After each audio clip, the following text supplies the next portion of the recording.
Hey guys, Sean here. Welcome to the F1 Word and for what is supposed to be the qualifying watch-along for the 2024 Sao Paulo Grand Prix. However, it is absolutely throwing it down at Sao Paulo right now. So, highly likely that looking at the rain, given that the teams have just this minute been given permission to close their garage doors, we're probably not going to be getting off on time. So get your questions in.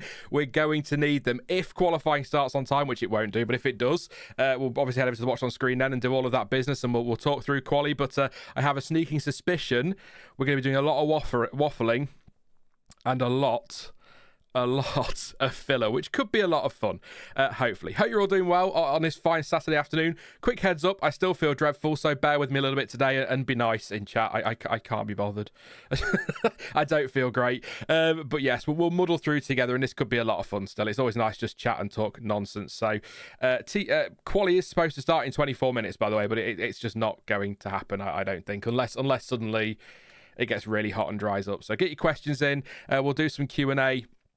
As always in this first part, and then we'll stretch that as far as we have to. I'll keep an eye on updates. I've got Twitter open. I've got the Planet F1 WhatsApp group going. So everything's here. Lots of information, hopefully. So I'll be able to let you know and keep you updated with what is happening. But yeah, teams are running back to the garage and shutting their garage doors right now. So that is game over for a while, I suspect. Possibly, if you are new to Formula One, just to let you know, if it's so heavy that we can't get qualifying in, what they'll do is they'll do qualifying tomorrow morning. So Grand Prix day, do it in the morning. Then the race, of course, will be later at the same time as usual in the afternoon. So 5 p.m. UK time, 2 p.m. local time, I think. So yeah, we will get qualifying in at some point. But given that rain is supposed to hit tomorrow as well, we'll see. We'll see. The Hatpril says means Little Lake. I will say Interlagos does mean between lakes, so I thought I'd put that in there now. Nice to get the cliche out of the way. There was a sprint earlier today, by the way. Quite a good sprint, actually. I think if you like a ton of overtaking, maybe not. But if you like close racing at the front and not really knowing which way we're going, it was quite intriguing and some controversy as well, which we always enjoy. I'll read you through the result quickly. You probably see it on the bottom of the screen, but I'll do it anyway. Lando Norris was given the sprint win was given the sprint win by Oscar Piastri, who was comfortable at that point. McLaren swapped positions, understandably, given the championship, so he got the win with Oscar Piastri in second place and Charles Leclerc third. So if this is your first F1 anything since the sprint finished, Max Verstappen was given a 5-second penalty for being too fast, basically, under the virtual safety car. He exceeded the delta time, and that was a slam dunk. I think 0.6 of a second, I think, is what it came out as. So it was absolutely slam dunk. There's no big conspiracy there. When it comes to delta times, that's all in the data. It's a bit like speeding in the pit lane. As soon as you see that, you know there's going to be some sort of penalty. So 5-second time penalty. That dropped him to 4th place. That means now his championship lead is only 44 points, which is interesting. 44. Lewis Hamilton, number 4. Lando Norris, just saying. So Max Verstappen was P4. Come on, Sean, keep up. Carlos Sainz in P5. George Russell was P6.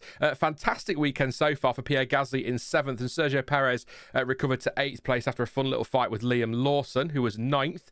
Alex Allen Albon, apparently, was 10th. 11th, Lewis Hamilton. 12th, Franco Colapinto. 13th, Esteban Ocon. 14th, Ollie Behrman in his first sprint. 15th for Yuki Tsunoda. 16th for Valtteri Bottas. 17th for Zhou Guanyu. 18th for Fernando Alonso, 19th for Lance Stroll. What a terrible weekend Aston are having. And Nico Hulkenberg did not finish after, there was smoke coming out the back of his car. I was shouting at the TV and Sky were ignoring it for a while, but there was smoke coming out the back of his car. And it was game over. Stopped at turn 10, I believe, and that resulted in a virtual safety car, the timing of which was convenient for McLaren and interesting from a safety point of view, virtual safety car. The start of qualifying, by the way, will be delayed. Oh, no. You know what's coming. Start qualifying delayed. The next update at 6 o'clock UK time. So in about 20 minutes. So again, if you're new to F1, get ready for session delayed. Next update in 15 minutes. Session delayed. Next update in 15 minutes. So I was prepared. Look at that. Some sexy text to let you all know what's going on. So yeah, the virtual safety car. I think the biggest thing with that, there is a part of me that wants to play into the whole wasn't that convenient situation given the timing of it, but sometimes that happens in Formula One. But what I will say is the fact that it took so long after Nico Hulkenberg got out of the car to deploy it was a little bit concerning, given that it is the virtual safety car. That's my biggest gripe with that. I think that should have been put out much more quickly, but here we are. It's Formula One, it's the FIA. They never cease to amaze me, so I can't say I'm shocked by that one, but yeah. Nick says, I'm old to F1 and I don't understand this delay. It's hammering. It's really wet, to be fair. It is very, very wet. And when it rains, we saw last year, didn't we? In was it quali or... Yeah, because quali was on the Friday, wasn't it? So quali, the skies just suddenly went pitch black and the wind was insane and the rain just hammering. It's what it does. It's what it does. Desai says, hi all, first time watching from Malaysia. Hey, thank you for tuning in. Good to have you here. And Malaysia, I was just going to mention Malaysia about the rain, of course. As the great Murray Walker once said, when it rains in Malaysia, it doesn't just come down by the bucketful, it comes down by the oceanful. It's a little bit like that in Sao Paulo sometimes, isn't it? So, yes, I think my overarching start to this stream really is going to be strap in. This could be a long one, but we'll see what happens. So hopefully it's a short delay, but I have a sneaking suspicion. I mean, if you're closing garage doors because the rain's so heavy, it's not going to happen, is it? We're going to be a while yet. So if it starts to take the mickey and we're still here at 10 o'clock tonight, then I would just probably give up. But hey to Brett, who's in Cape Town, South Africa. Good to have you here, Brett. Hope you're well. Just slap the wets on and get on with it. It says I mean, look, from what we've seen, we've not seen cars on track. The safety car will go around soon, so we have to keep an eye on that one. But judging by the level of water there, you'd need more than full wets, to be honest. It's very, very wet. There's a picture there from... They're already in the pit lane causing all sorts of chaos. Lewis Hamilton up to something. So, yeah. It happens. It's Sao Paulo. We knew rain was possible. It can come out of nowhere. So, yeah. I'll look for your questions. Did you all enjoy the sprint, by the way, this morning? I've seen a lot of people say it was a bit boring, but I think if you have a lot of overtaking and you like overtaking, then maybe it wasn't the most thrilling sprint we've ever had. But I actually...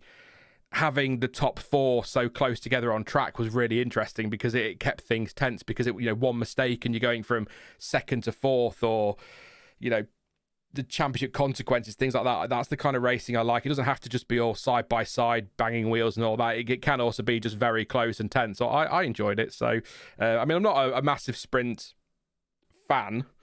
I think it takes away from the weekend. You sort of get an idea as to how the race will unfold, but then you could argue it didn't at COTA. So, yeah, we're not getting into the sprint argument. Whether or not you enjoyed this one, that's great. I thought it was all right, but there were bits I enjoyed. But I'm looking forward to the proper race tomorrow. The proper race. Just keeping an eye on Twitter. It's properly hammering down. If you're on social media, you'll be able to see all the pictures over there, I'm sure, and the footage. So we'll see what happens in the coming minutes. I'll be listening to Crofty and that, doing filler as well in one ear, so we'll get through it. Let's see what you're all saying in chat then.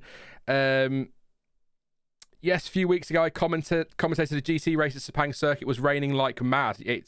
I mean, first of all, can we just all agree that we need to go back to Sepang? Full stop. It's such a great track. I personally, I think Herman Tilke's best. There you go.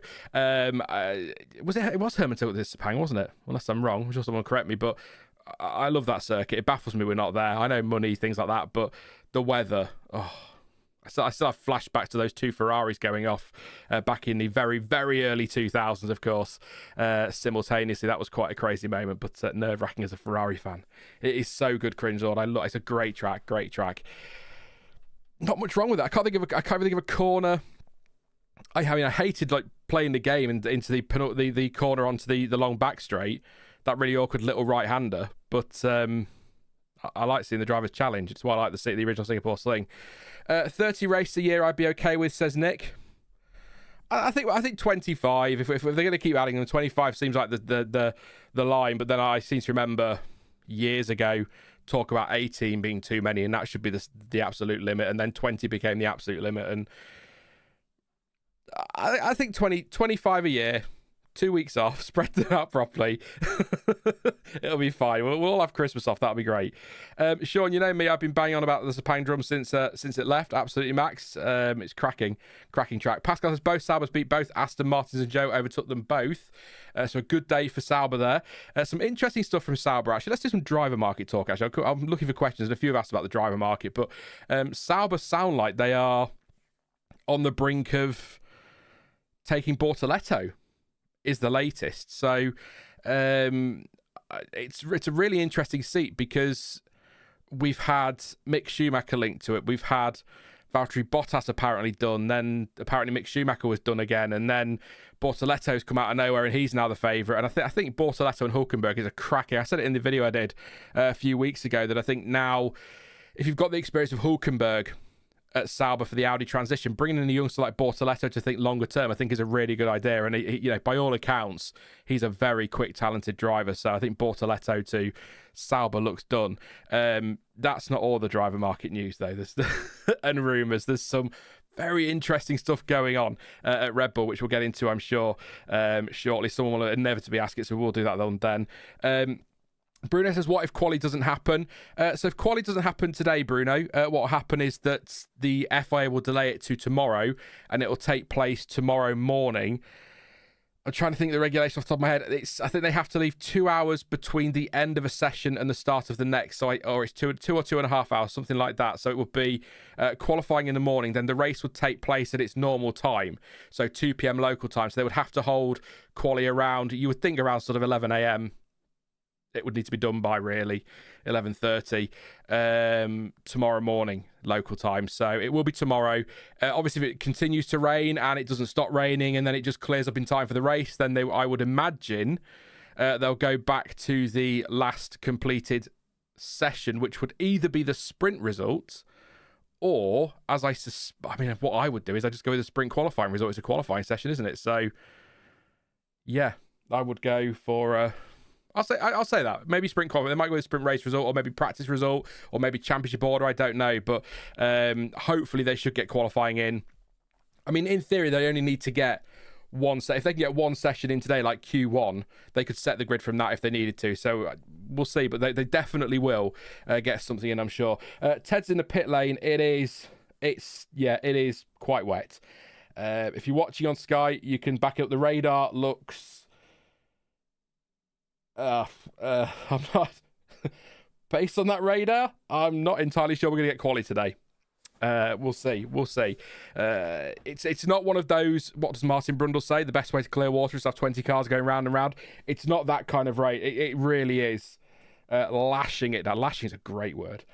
They keep saying shots to the track. So hopefully, when we get to the world feed in about sort of 10 minutes when Crofty and that kick in, we'll see a bit more of what the track's like. But from the pit lane, it is drenched. The radar looks lots of yellow, lots of red on there. It's all over the circuit. It doesn't look like it's going anywhere anytime soon. So this could be quite an interesting stream.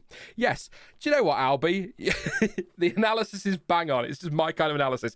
This radar is interesting. That's the best way to put it. It is properly wet.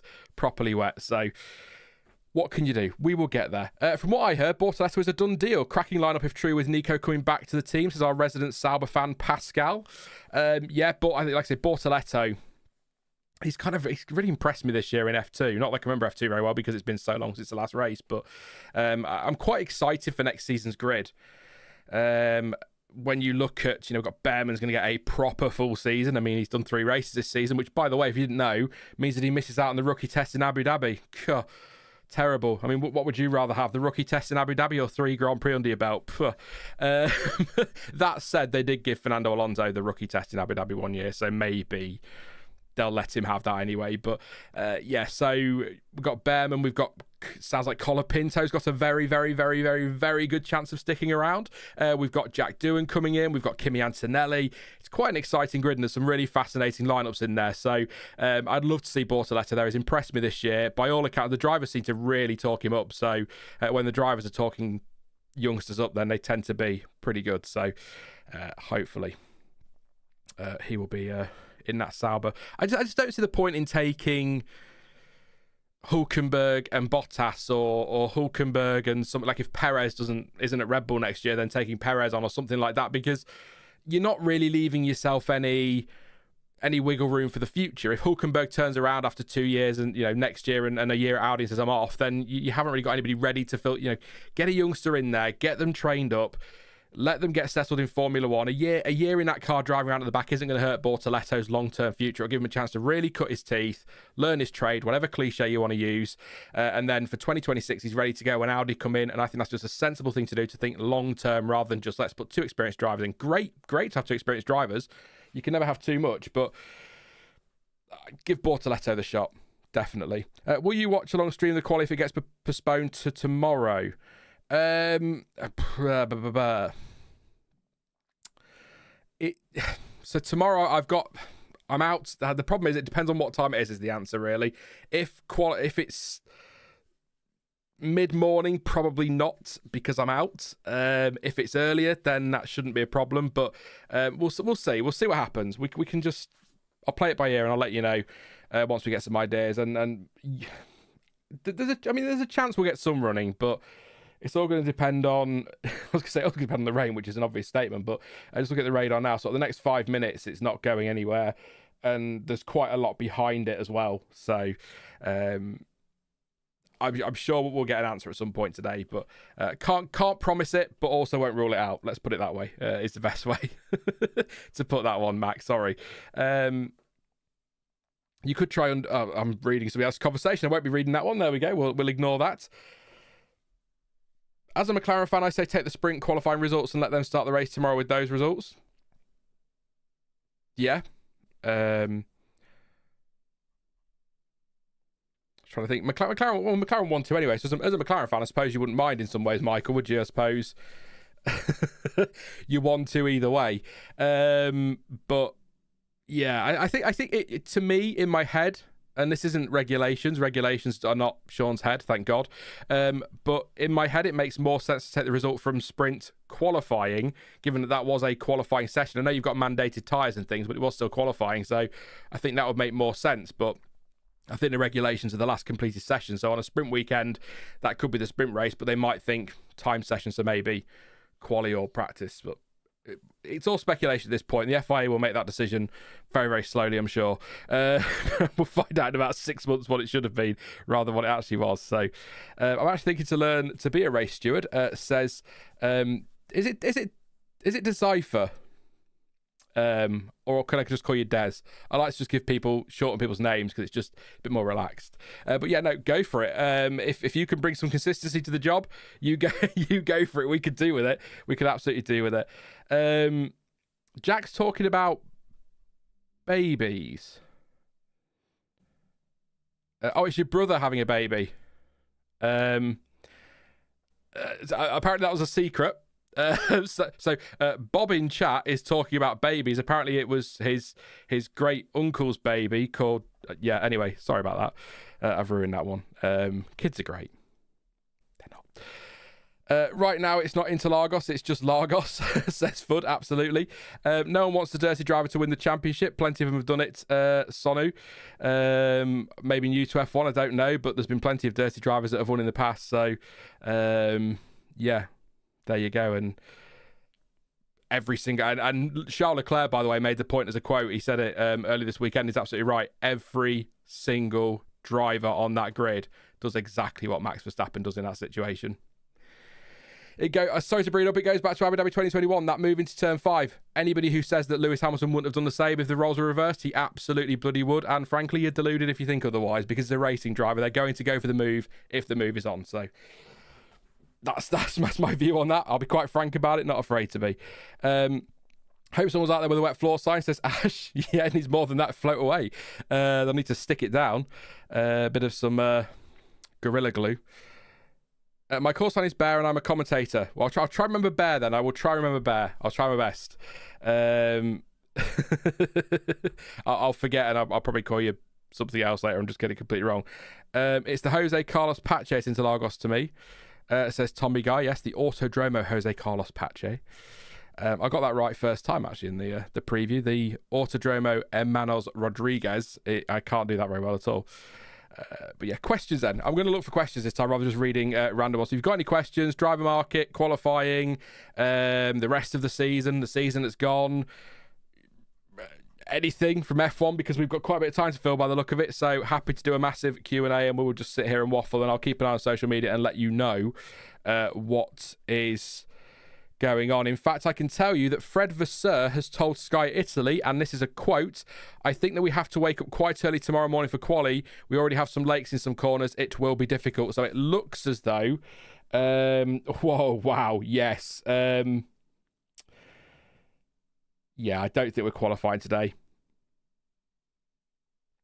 That's if you're watching TV. Yeah. No. Get lots of questions in. We'll treat it as a random Saturday Q&A stream, because judging by that 4x4 that's just gone through that lake there, we're not qualifying probably ever. We'll probably never even race at Interlagos. It's that wet at the moment. So if you are just tuning in, the official line is start of qualifying has been delayed. Fred Vassera said that he thinks that we'll be getting up quite early for quali tomorrow because there are lakes in some corners. It will be difficult. We've just watched there on the TV a 4x4 go through what can only be described as a mini lake on track. It's not looking good, and it is still hammering it down. It's not supposed to stop, was the news about 20 minutes ago, until the start of quali. So it's got to clear as well. So this isn't we like to sit here and say, I say it all the time, I'll just stick some bloody wet tyres on. Somebody said in chat earlier, let them just go get on with it, for God's sake. Stop being such wimps. And then you look at that and it's Philip Horton says FIA has a window to run qualifying today. Sunset is 18:21, so in about 3.5 hours. Interlagos still in the midst of very heavy rain, then a brief dry window, then another storm. If the radar is accurate, Sunday AM qualifying is still an option. So we might get some qualifying, but the here and now, it doesn't look very, very good. So, you can exactly, Ash. You can barely even see the lights on that car. So, it's very wet. Can we break down Max's penalty? How is it his fault if he's following Piastri? That's from Isaiah. So, the Max penalty, when I first saw it was investigated, the noise from everyone on social media was that it was for getting alongside Max, getting alongside Oscar Piastri. That wasn't the case, because first of all, when you watch it, he doesn't get alongside him. He sort of maybe gets his front wheel alongside his rear wheel and maybe a little bit more, but it's not fully alongside. But also in the regulations, people were sort of saying, well, you're not allowed to do that under the safety car. I went through like an absolute loser, Isaiah. I'm sad like that. I went through the regulations. The regulations do say that you can't pull alongside or erratically accelerate or brake under a full safety car. That stipulation is not in the virtual safety car section of the regulations. So you are allowed to do that. He is allowed to pull alongside Oscar Piastri. The problem is that by doing that, he went over the delta time, which all drivers are set they have to follow, by 0.6 of a second. I'll find the document. We can have a read through it, but by 0.6 of a second. So not in F1 terms a particularly big, a small margin. I'm going to read that in a minute. We'll save that for a minute for a laugh. So let me find it. So, Article 56.5 states, in part, all cars must also be above the minimum time when the FIA light panel changes to green. The driver was 0.63 seconds below the minimum time at virtual safety car end, with the FIA light panels changed to green. This indicates a sporting advantage gained under virtual safety car. The driver explained that he was awaiting virtual safety car to end and he got the notification that he was below the minimum time. He attempts to correct the error but failed to do so by the point the panels turned green. This is a breach and the standard penalties apply for the advantage gained at that time. The net effect of this put the driver ahead of where he was at the start of the virtual safety car and not as a result of the car in front falling back. So it's not that Piastri backed off and Max ended up alongside him or caught him. It is because Max tried to preempt it. He got it wrong. It's a penalty all day long, I'm afraid.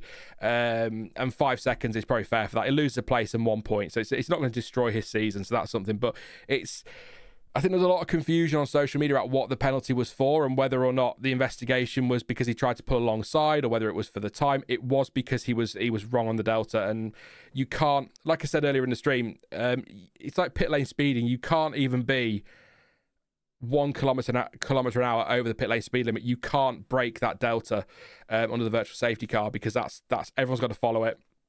You breach it, you're taking a penalty. So it was just interesting to me because it was all the fuss was about not being allowed to pull alongside, but actually in the regulations there's nothing in there under virtual safety car. So the pulling or attempts to pull alongside or attempts to preempt, I don't think you're not allowed to preempt the start lights, are you? But you can preempt a virtual safety car restart. If you get it wrong, you're going to take a penalty, and that's what happened for Max. So I appreciate the question. I don't think there's much really to break down there because that's kind of one of those slam dunk ones.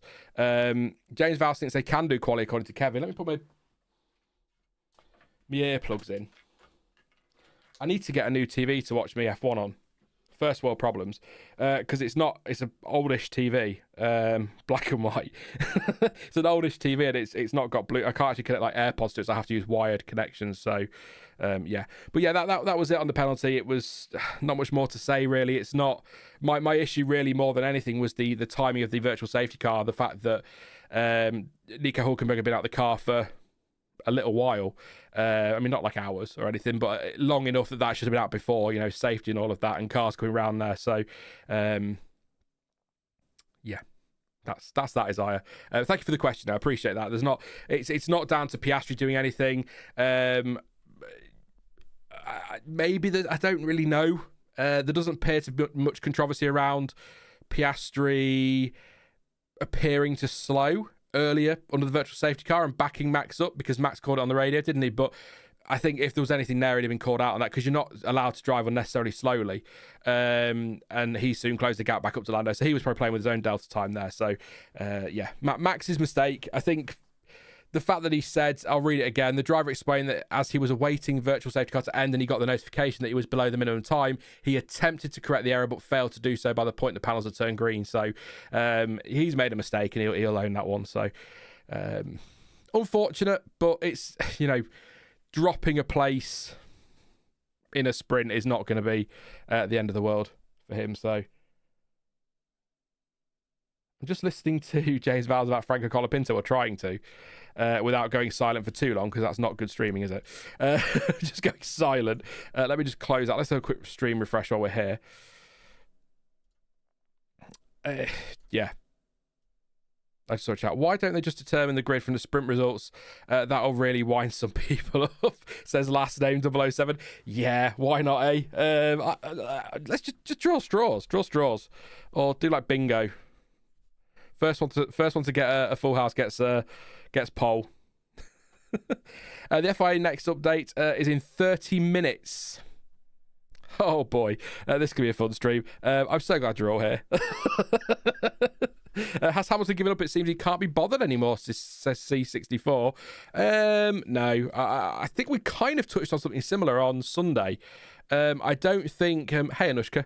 I don't think he's... I waved then. I don't know why. I don't think he's given up. I think it feels very much like... It feels like he's on his way out of Mercedes. He is out on his way out of Mercedes, but you know what I mean? It has that vibe to it, that getting close to sort of last day at school, non-uniform day, bringing a video or a puzzle from home. I can't explain it. It's just a feeling. I don't think he's given up at all. And I think seeing Ferrari's resurgence is really going to give him a real kick. But I think it does feel... I'll tell you, best way to word it, it feels like he's counting down the days a little bit. The car's in a horrible place this weekend by all accounts as well, so that's not going to improve anybody's mood, but yeah. Kevin says, okay, Colapinto to RB and Lawson to Red Bull, that's my rumour. Well, Kevin, 1 second, let me just check something. I better do this first. There are quite a few rumours Mr. Colapinto. My first point to make is of all the standing drivers this year, or people have replaced people, he has absolutely blown me away. Do I think he's the greatest rookie we've ever seen in the history of anything? Maybe not, but he's really blown me away. He's surprised me. He's put the pressure on Albon. We're seeing that. He's got great speed. He's delivering results. He looks like he could be the real deal. Now, I just need to find the line. Hang on, because look, as you will know, as most of you, if you're new to the channel, you may not know this, but as a lot of you will know, this channel is now part of it. It's all over the screen, part of the Planet Sport Group and PlanetF1.com. So there are now ways I have to say things when I'm told things and find things out. So I can't find the line. So essentially, there is a lot of talk that a decision has been taken or an agreement is in place for Franco Colapinto to join Red Bull as Max Verstappen's teammate. Yeah. I'll just give you a second to get over that one. The way I have to word this, I'm trying to find... So here we go. PlanetF1.com understands that while negotiations to land Colapinto are underway, a Red Bull deal is nowhere near to completion, and even with all the pieces falling into place, sources have indicated a successful deal being made could take weeks to agree. So, PlanetF1.com, we understand that talks are underway. They're a long way from completion, and talk of it already been done are wide of the mark. So, but this doesn't sound like it's going to be a slam dunk Colapinto to RB. There is a very real chance that Kevin's right. Let's put it that way. I say that with all the usual caveats of speculation, speculation remains speculation. Lots of different noises. It could be that he goes to RB. It could be he goes to Red Bull. It could be because he's going to be an ambassador. But the interesting things that have happened that last bit may not be true, by the way, I'm just saying. But the interesting thing about this whole thing is it Carlos Slim? Sergio Perez's big sponsor daddy is the line I'm going with there for some reason. Why not? He's interested in bringing Franco Colapinto into his sort of group. I think it's the Telemax group. So like he did with Gutierrez, for example, and others from South America. So if Red Bull decided they didn't want Checo anymore and the only thing keeping him there is that sponsorship money, that's that problem solved. Because not only have you got the sponsorship money coming in from Telemax, you've also got the audience from Argentina. I read some other gossip as well. Now, I say gossip. This is from, you may know Wimbo. I like Wimbo. He's a Max Verstappen fan too, so I like Wimbo a lot. He's also not afraid to call out bias, but also quite happy to admit that he's also massively biased, so I like that. He was explaining to somebody earlier on Twitter or on twitter.com, that he... You're going to love this. That the whole talk is actually that Williams would rather keep Colapinto and Sainz could move to Red Bull. Now, that is just social media speculation, but I want to put that to you. One, do you think that's possible? Two, how much would that blow your mind if Carlos Sainz still somehow ends up in Red Bull? Because of everybody in this situation, it's him I really, really feel sorry for. He hung around and waited so long to see if he'd be in contention for the Red Bull seat. It wasn't happening, so he agrees to go to Williams, and then the guy who he's effectively replacing at Williams then gets a seat at Red Bull. That would be like the ultimate kick in the nuts for him. So it would, if that happened, my mind would be blown. I would go live immediately, and I would just sit here going, "What?" for like an hour, like my normal content. I'll tell you, somebody just asked, Shivanshi says, when does the race start? We've got a long way, I think, Shivanshi, because the start qualifying has been delayed due to the rain, but they're now showing highlights. They're now showing a rerun of the sprints on Sky. So I think we are quite a way away here from a start to qualifying. Fred Vasseur says probably tomorrow. James Vowles says it's possible today. Philip Horton has said there already earlier on Twitter that there is a window to get qualifying done here, but we're half an hour away from the next update. So we're just doing a bit of Q&A. Hopefully, as soon as something gets happened, then. Or something happens, we get some official confirmation, we can decide. Obviously, if qualifying doesn't happen today, I will see if I can get live tomorrow to do the qualifying watch along. In some ways, actually, it might be best tomorrow because I feel dreadful today, like I said earlier. So I might be a bit more me, but then I feel like I'm just waffling away now, so that is very me. Alice says, oh, Alice, you're going to set me off. What do we think about the discrepancy in penalties for swearing? Fuck 'em. That's what I say. Look, the whole swearing thing, like, if you're going to stick a microphone under the noses of drivers when they've just got out of a Formula One car with all the adrenaline pumping, you're going to have to accept that there's going to be some bad language. Just if your country rules, like Ofcom in the UK don't like that before a certain time, then yes, apologise for it. But it is just language. I said this the other week, there's a massive difference between saying to somebody, oh, F you, and saying the F word in conversation. I don't have any kids. Thank God. I don't have any kids. I've got 2 nieces and a nephew, right? nothing they hear on TV. There's nothing they're hearing on TV that they're not picking up on the playground, or, sorry to my brother and sister, that they're not hearing from their parents. Okay? So I don't really think it's that big of a deal. And I think the pearl clutching over it is really, really silly. The discrepancy in penalties, the FIA have explained it that it's because Charles was really sorry. So he didn't mean it. I'm very, very sorry, blah, blah, blah. So that's why there's this discrepancy in penalties. There is a debate to be had around whether saying sorry is enough to get you a lesser penalty. But this is a really crap analogy. But if you plead guilty in court, you tend to get a lesser sentence. So if you apologise, then maybe you should get a lesser penalty. But then if Max Verstappen walked in after he said it and went, sorry, does he get a lesser penalty? I don't know. I think there should be, what if there should be a hard and fast rule like there is supposed to be, lol, with track limits, or with a crash or forcing somebody off track. Again, lol. There should be a hard and fast penalty. You will get this penalty. The only thing I will say, I don't think Max will serve his community service. I don't think he will. I think it'll be something we all forget about. But I don't know. If you've got kids and you don't like swearing around your kids, fair enough. But I just don't really see the fuss around it, to be honest. Yeah.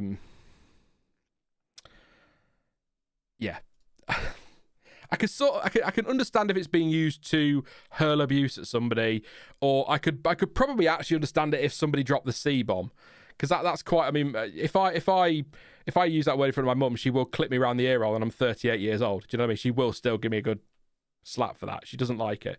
My dad just laughs. So it's dad's for you. But I just whatever. What's to stop drivers from not answering questions in English in protest? It's a good question, actually. There might be something in the regulations that if you're asked a question in English, you have to answer it in English, but I don't know.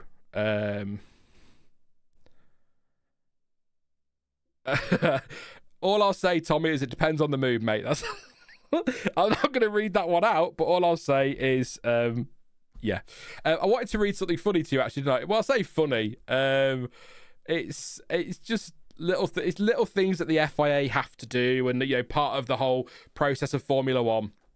There is a decision document in the FIA pool thing. It says, due to the severe weather conditions, all teams are allowed to close their garage doors. I love that. I don't know why I found that quite funny. I just, we have to have all these documents and all of that to make sure everything's been done to the letter of the law and that we're all behaving, and then you get something like that and it just makes me laugh. I don't know why. I should start a YouTube channel called The C Word, says Kevin. You could. Good luck getting that monetized. But I suppose it depends what you're doing. If you're playing sure, I can't think of a game beginning with C now. I don't know. City Skylines, there we go. Then I suppose technically you're not doing anything wrong, but yeah. Why isn't the rain not an option for who takes pole? Says Joe. Why isn't the rain not an option for who takes pole? I don't know what you mean, Joe. Clarify that, mate, and I will Crash Bandicoot. Yes, I will see if I can answer that one. I was watching before I went live, actually. I was watching Geekism. If you watch Geekism, I don't know, playing Planet Coaster 2. Totally didn't pre-order that. Can't wait for that. I kind of often talk about wanting another channel just for me to sit of an evening and play games, and yeah, chill like this, but with games would be funny. But I can't do it on this channel, obviously, because that would be crazy. I can't start playing City Skylines on the F1 word. That would be a bit weird.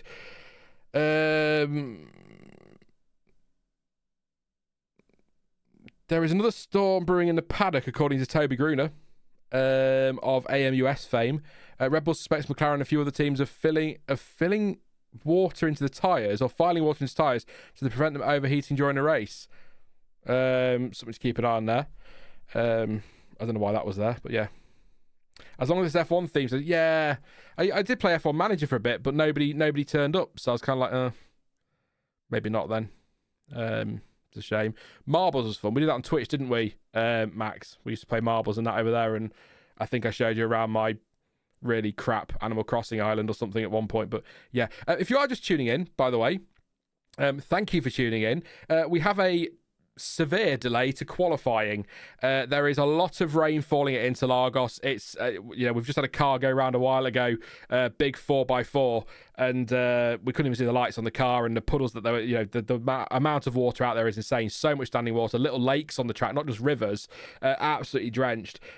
So it has been delayed. It's not one of those, they're wimps, just put on some bloody wet tyres. It really is too wet for even the wet tyres. So session is delayed. Hopefully we will get an update in the next 15 minutes to let us know what's happening, but there is a window to get the session in that is supposed to clear shortly. We've got about 3 hours before the sunset, so there is a little window to get this session if they can. If not, it will be tomorrow morning. The problem is rain is also forecast for tomorrow morning, so we're currently debating, and if anyone knows the answer, please do. I might even go through the regulations in a minute, and why not, we've got the time. We're currently debating what happens. Do we take the result from the sprint race or sprint qualifying or practice for the Grand Prix grid? So that's an interesting one. So yeah, we're waiting to see what happens. We have got a long delay. I'm trying to click translate here. Raining less hard now, but in about 25 minutes, the precipitation will become even more intense again, it seems, says Eric Van Haren or Haren on Twitter. So we'll see. So yes, we have no qualifying at the moment, hence the start of qualifying being delayed, captured on screen now. I'd apologise, but it's not my fault. Depends what you believe. If you believe that rain dances work, then it might be my fault, because I did want it to rain. So maybe I am to blame. It's all Sean's fault. Typical. It's always Sean's fault. Him and his British bias. I got one of them the other day. Made me giggle. I was telling Stuart about it earlier. I spent best part of 20 minutes last Sunday in the race reaction talking about my love for Ferrari and Max Verstappen and Oscar Piastri, and then I got accused of British bias, and I was like, do you listen? Or are you just stupid? I think I know the answer, by the way. You don't need to answer that one for me. Weather is unpredictable. Don't push the quality tomorrow morning. Worst case scenario, take sprint results as starting grid tomorrow. Sorry, I mentioned it last week. I've got a new PC and it keeps making noises I've not heard before, and it makes me nervous. So if I go quiet and suddenly go, that's why. Right, I've got the regs open. Why not? Let's have a look. So, dead heat, don't care about dead heat. Power unit usage, don't care.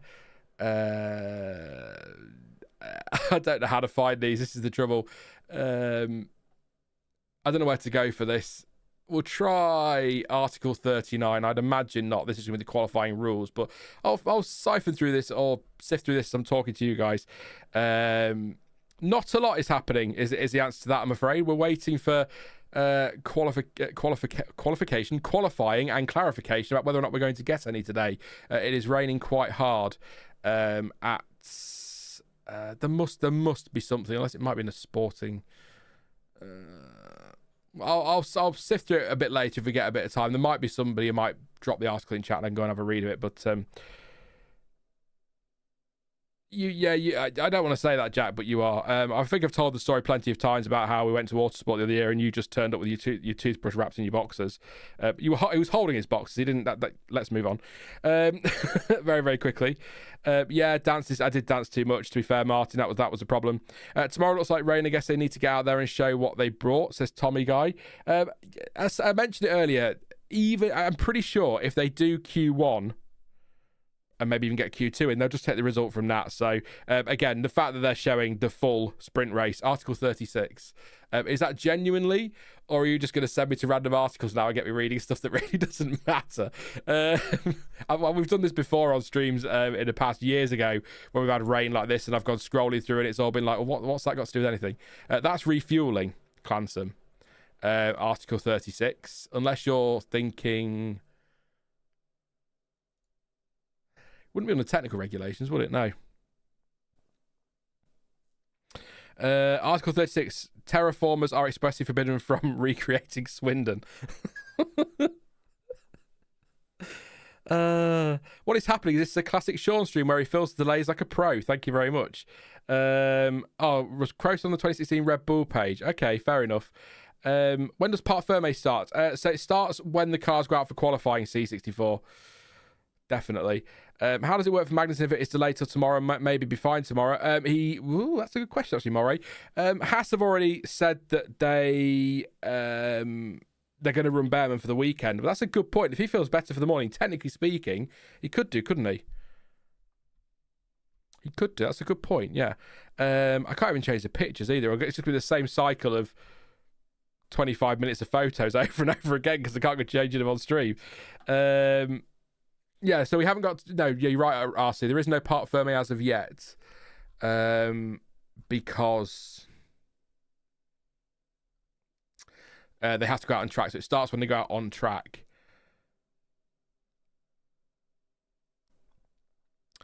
I'm just trying to see if I can find... It's, as I'm sure you can appreciate, it's difficult to sort of read things and talk at the same time to you all. So I'm trying to skim through this and just see if I see rain or delayed or something like that. So if anybody knows, yeah. Mr. The F1 word, do you ever show your face, says Young Wizard? No, I don't. I wear a bin bag over my head for life. No. I have done in the past. I did one on the channel and I did some on Twitch as well.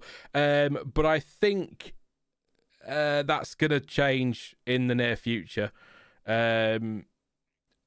I mentioned it to the guys at Planet F1 that I think these kinds of streams, particularly when we get a delay like this, I think will be better with my face because I can pull faces at you all and you can actually see my sarcasm.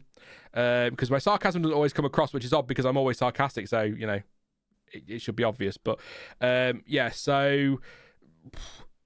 I think it's going to happen eventually. It's inevitability and might be going to Autosport in January to film some content as well. So there you go. Thanks, Kevin. Love you too. Please don't show your face, Sean. For the love of God. I kind of understand it, but I don't really. I don't know why you'd want to see this. Again, I'm getting articles put in the chat. Dell's put one in now. But I don't know which ones you're reading from because article 34 on here is pit entry road, pit lane and pit exit road. So, puppy cam is a must. If you can get him to sit still for 5 minutes, yeah, I agree. Thank you to Valentine for your super chat. Good to see you, mate. It says making it rain. Thank you very much for your super chat.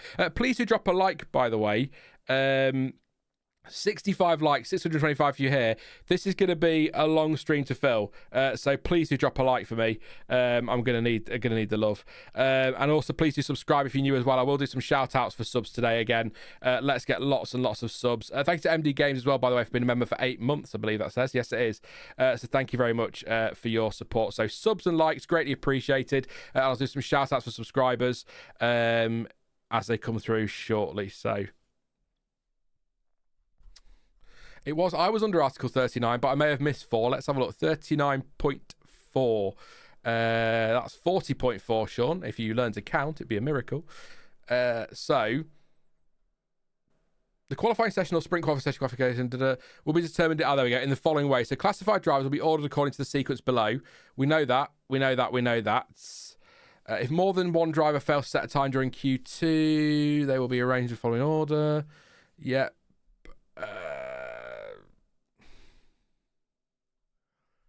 The gravity is fans, general performance, participation with classified drivers. It doesn't seem to say, does it? Unless I'm missing something. So I'm going to keep scrolling. We will find it. Do you know what? Forget qualifying. Okay, I'll keep you updated as it happens. This is all that matters now. We need to find this out. It's going to be terrible. If race director, so we've got delayed starts. That's a good shout. Actually, page 57. That's extra formation lap. False starts. Formation lap behind a safety car. No. We should be due something. A lot of people saying that safety cars out on track. Just to let you know, I've got the Sky feed, so we're not actually watching the world feed at the minute. So, yes. Do you really honestly think that Lando has a championship winning chance and McLaren is much faster than the Red Bull, but still can Lando catch up, says Jonathan. Thank you very much for your first super chat, Jonathan. Really appreciate your support there.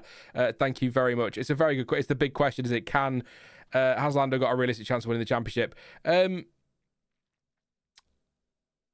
I didn't. but it feels at the moment, I think this is quite a pivotal weekend because Max looks quick, or he did in the sprint, quicker than I think they expected, Red Bull. And if he still loses to Norris tomorrow, I think there is a chance. I think Lando needs a DNF from Max. I really, really do. It is only 44 points. We've still got 108 available. There's also, fast up, so 112 available. So it is very doable. I'm not convinced that it will happen. I think it needs something big to go in Lando's favour. And unfortunately for Lando, a 5-second penalty for Max today, losing a point, and the penalties in Mexico with Max still recovering to P6 was in the end. That's not what he needs. He needs not only to outscore Max, but he needs others to be taking points away from him too. And I'm just not sure. But I think that first half, let's say, of the season will just see Max over the line. What he needs to do, and I said this last week, is not be throwing it on the inside of turn 7 like that in Mexico. Not getting involved in that.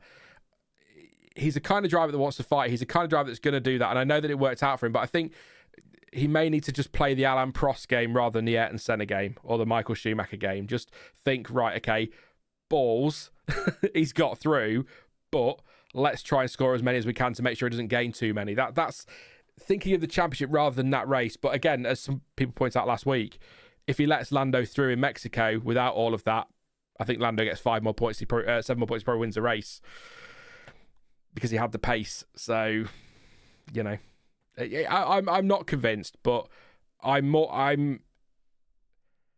what's the word I'm looking for? I'm leaning more towards, yes, he's got a chance than I was 4 weeks ago, for example. So that car's quick. And their rear wing, by the way, this weekend, you know I'm not great with technical stuff.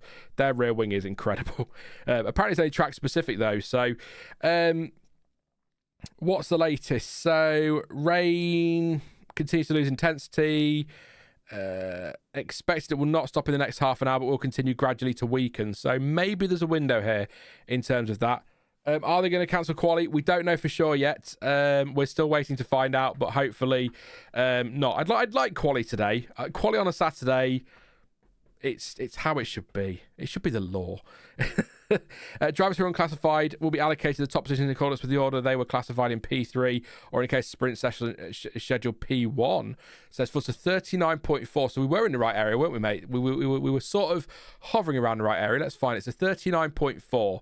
This is the answer that everyone wants a question to. And then they'll get quality and it won't matter. So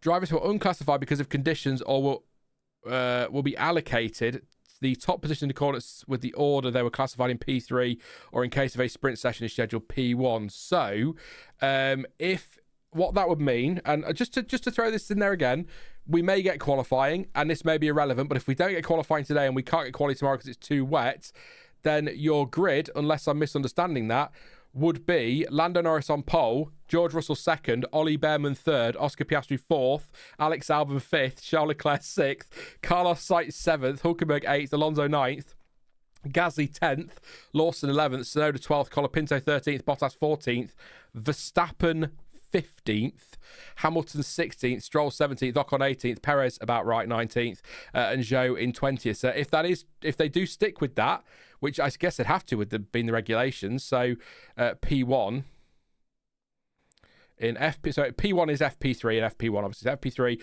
or in a case of sprint session scheduled P1. So that would be a hell of a grid. I would be surprised if we don't get some sort of qualifying in, even if it is just Q1.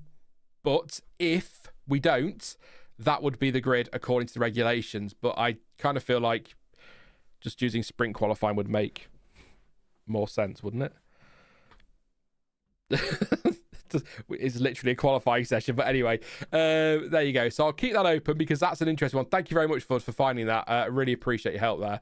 A bit tricky when you're on screen. But yeah, chaos grid, exactly a chaos grid. So yeah, we're still watching this sprint replay on Sky because there's nothing happening out on track. So and I can't get the F1 TV feed because I'm in the UK, so I have to hope they come back to this shortly. Absolute win cack. It's much funnier to have the FP1 results, but so to kind of go back to the question, actually, do we believe Lando can win this championship? If that's the grid, game on. But yeah, I think Max didn't wash his hair today. Will FIA give him another penalty for that? Says Sancho. Probably. Yeah. Yeah, I would. How can you not wash your hair? Oh, yeah. Keep your questions and comments coming in. This is how it's going to be. If you are tuning, I'm so sorry for the waffle. We are just waiting now to see if qualifying is going to happen. But it sounds like we've got a 3-hour window to wait. So give it an hour. And it's like a testing stream. Treat it like a testing stream. There you go. I'll be singing in half an hour and talk about cheese. Why not? But also, if you can hear banging in the background, we're not back at war in the UK, don't worry. It's not the Blitz, it's bonfire night. Well, it's bonfire night on Tuesday, so a lot of the big public displays happen. If you're in the UK, you know this, I know what I'm telling you, but if you're elsewhere, then the big public displays tend to happen on the Friday and Saturday night, so it's get a bit poppy out there with the fireworks. So when is the last time we had a cancelled qualifying due to adverse conditions, says Daniel? I think we're going back to a race in Japan, aren't we?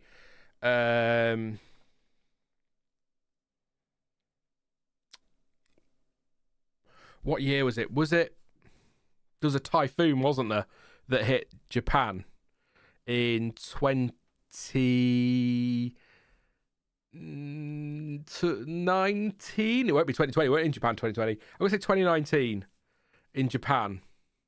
I think. Well, Andrew's saying 2019. So there you go. C64 said it as well. So yeah, Japan 2019 typhoon hit. They had to batten down the hatches, didn't they? Yeah, that was a good one. That was a great question. And I'm quite happy that I knew the answer. Or I hope I knew the answer. Definitely hope I know the answer there. We'll see what happens. I will. I apologize. I will a lot in this stream. If you've ever tried to hold any stream yourself, you'll know that it's difficult sometimes, but certainly when you're trying to fill. So with the greatest of respect, you'll be fine. Get over it. It's all good. I'm having one of those moves today, so I mean it all with respect and love. I will just say what I'm thinking rather than letting the filter kick in, which is probably not a good thing.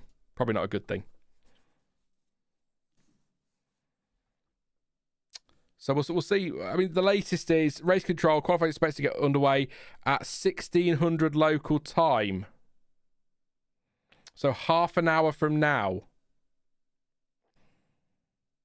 I know, Emerson. I not everything I say is serious. Don't worry, I'm not. Yeah, so apparently Chris Medler says estimated start for qualifying 1600, so that's local time. So that's half an hour from now, so 7 p.m. UK. This is based on the rain continue to ease and conditions keep improving. So we might get cars on track. We might. Obviously, all going to come down to whether or not the rain gets any worse, and I need to explain that, but it did. But looks like we might get a 1600 local time start. Its official line is estimated. In fact, Edwin's just said ETA, so we'll see what happens there. Sorry, I meant to mute. I do apologise. I meant to mute the microphone before I slurped in your ear. I do apologise. I just need to have a drink. Oh, well, I would imagine we've got a lap left of this sprint that we're watching again. So I would imagine we're going to head back to the Sky coverage shortly. I'll say it again because is it Grizzybeck just said, why do we have wet tyres anyway? It was when we last saw the track, it was way too wet for any wet tyres. You'd need a boat. It was that bad. That's an exaggeration, but you know what I mean. So yeah. Thank you very much to Maxim for becoming a new member. Thank you very much for your support on the channel. We are looking at, and for subscribing as well, we are looking at doing something more for members. I just need to confirm that with the people that I need to confirm it with. So yes, please do subscribe, and I'll do shout outs for subs and likes as well. We're nearly at 100, so that'd be amazing if we get over that before we get going. So I'm an hour late. We are still delayed. You have to love F1 and how random it is sometimes. Good evening. Hey, Red Raven. Hope you're okay. Yes. Was the VSC right or wrong this morning? Says Clansome. It was right. It was just the timing was wrong. It should have come out earlier. Absolutely should have been out earlier. And certainly should have been out the moment Nico Hulkenberg stepped out his car. The problem is, I think I was reading, it was something along the lines of the FIA delayed putting the safety car out, the virtual safety car out, because Hulkenberg had got going again. But the moment he stepped out of that car, the virtual safety car should have been deployed immediately. That was my biggest issue with that one. So it was right, because Hulkenberg, although in a slow part of the track, is still in a tricky position to recover that car. You're putting marshals out there. You've got to put a virtual safety car out. So it was right, but it should have been quicker. Like I said, as soon as Hulkenberg steps out the car, you've got to throw that one. So Karen says, any time given for when quali will start, about 25 minutes is the estimated time. So it's not confirmed. That's all going to depend on, obviously, what the weather's doing. So estimated time. So 25 minutes from now. Hopefully.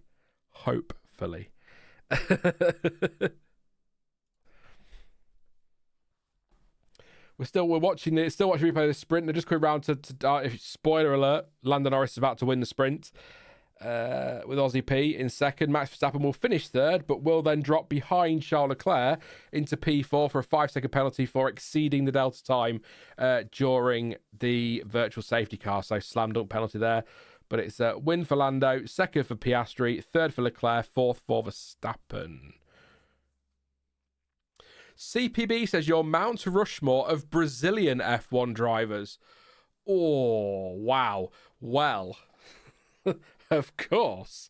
I have no problem answering that question. Ayrton Senna is on there, and that's a bit of a surprise. I know he's not very highly rated as a driver. I'm going to have to go check this one. Let me just go and find the list here of F1 drivers. So I don't want to go and miss somebody out and offend somebody. But I definitely, Ayrton Senna, he has got to be on there for me. There's no doubt whatsoever. I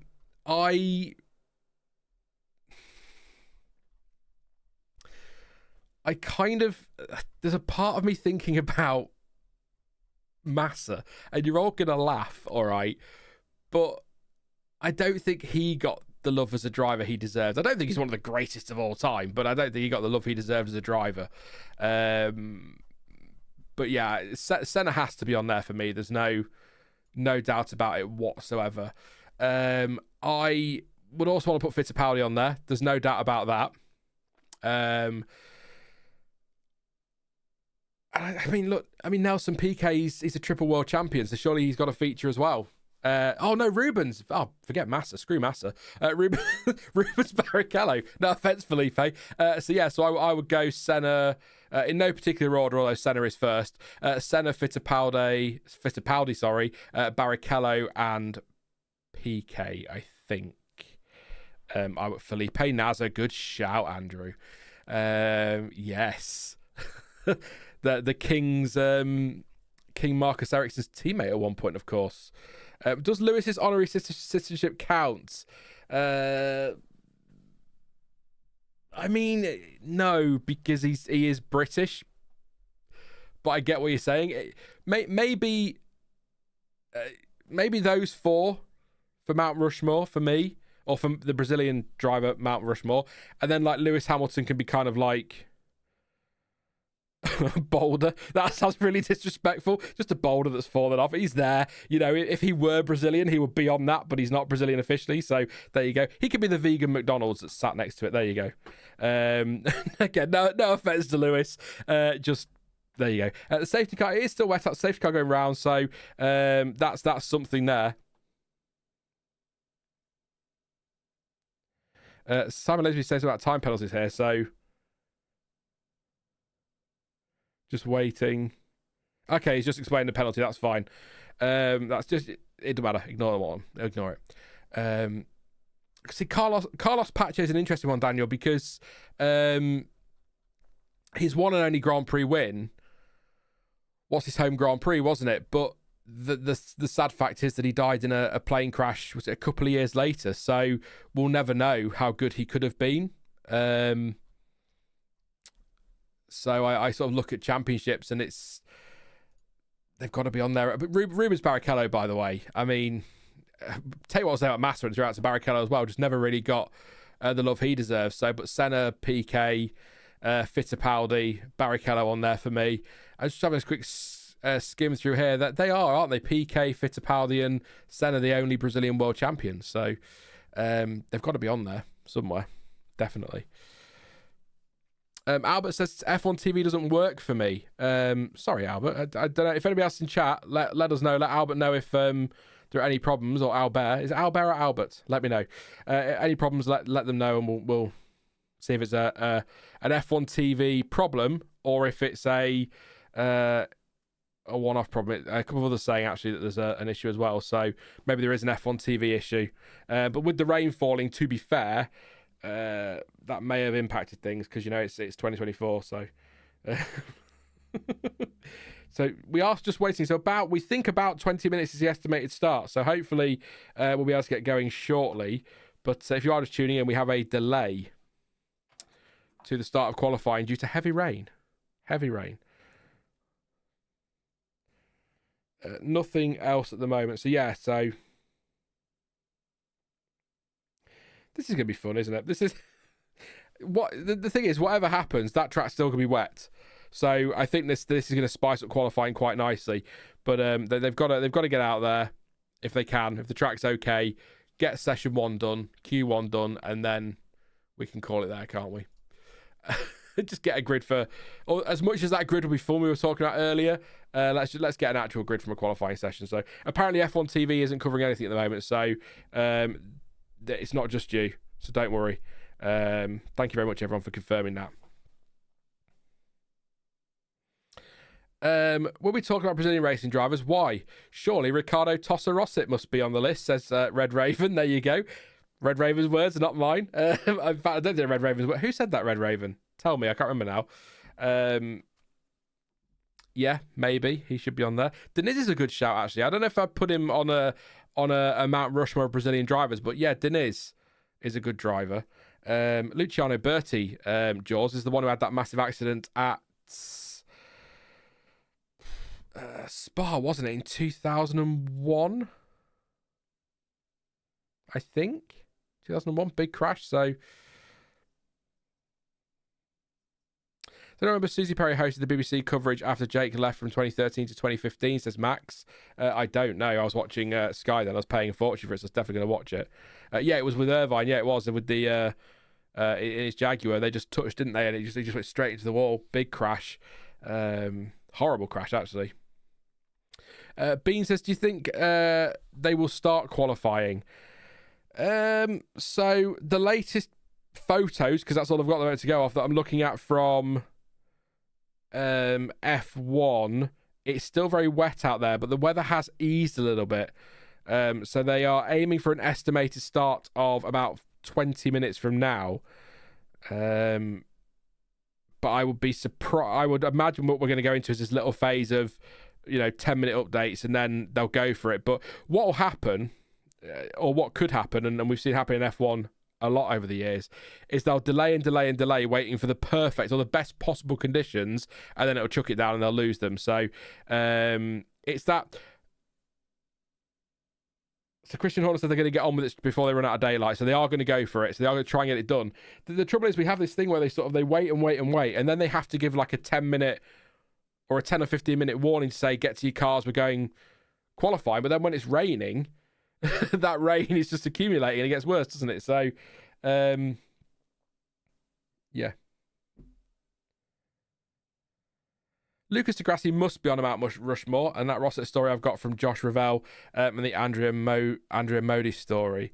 Moda story. Okay, fair enough. I wouldn't put Luca de Grassi on Mount Rushmore. Push him off it, but I didn't say that.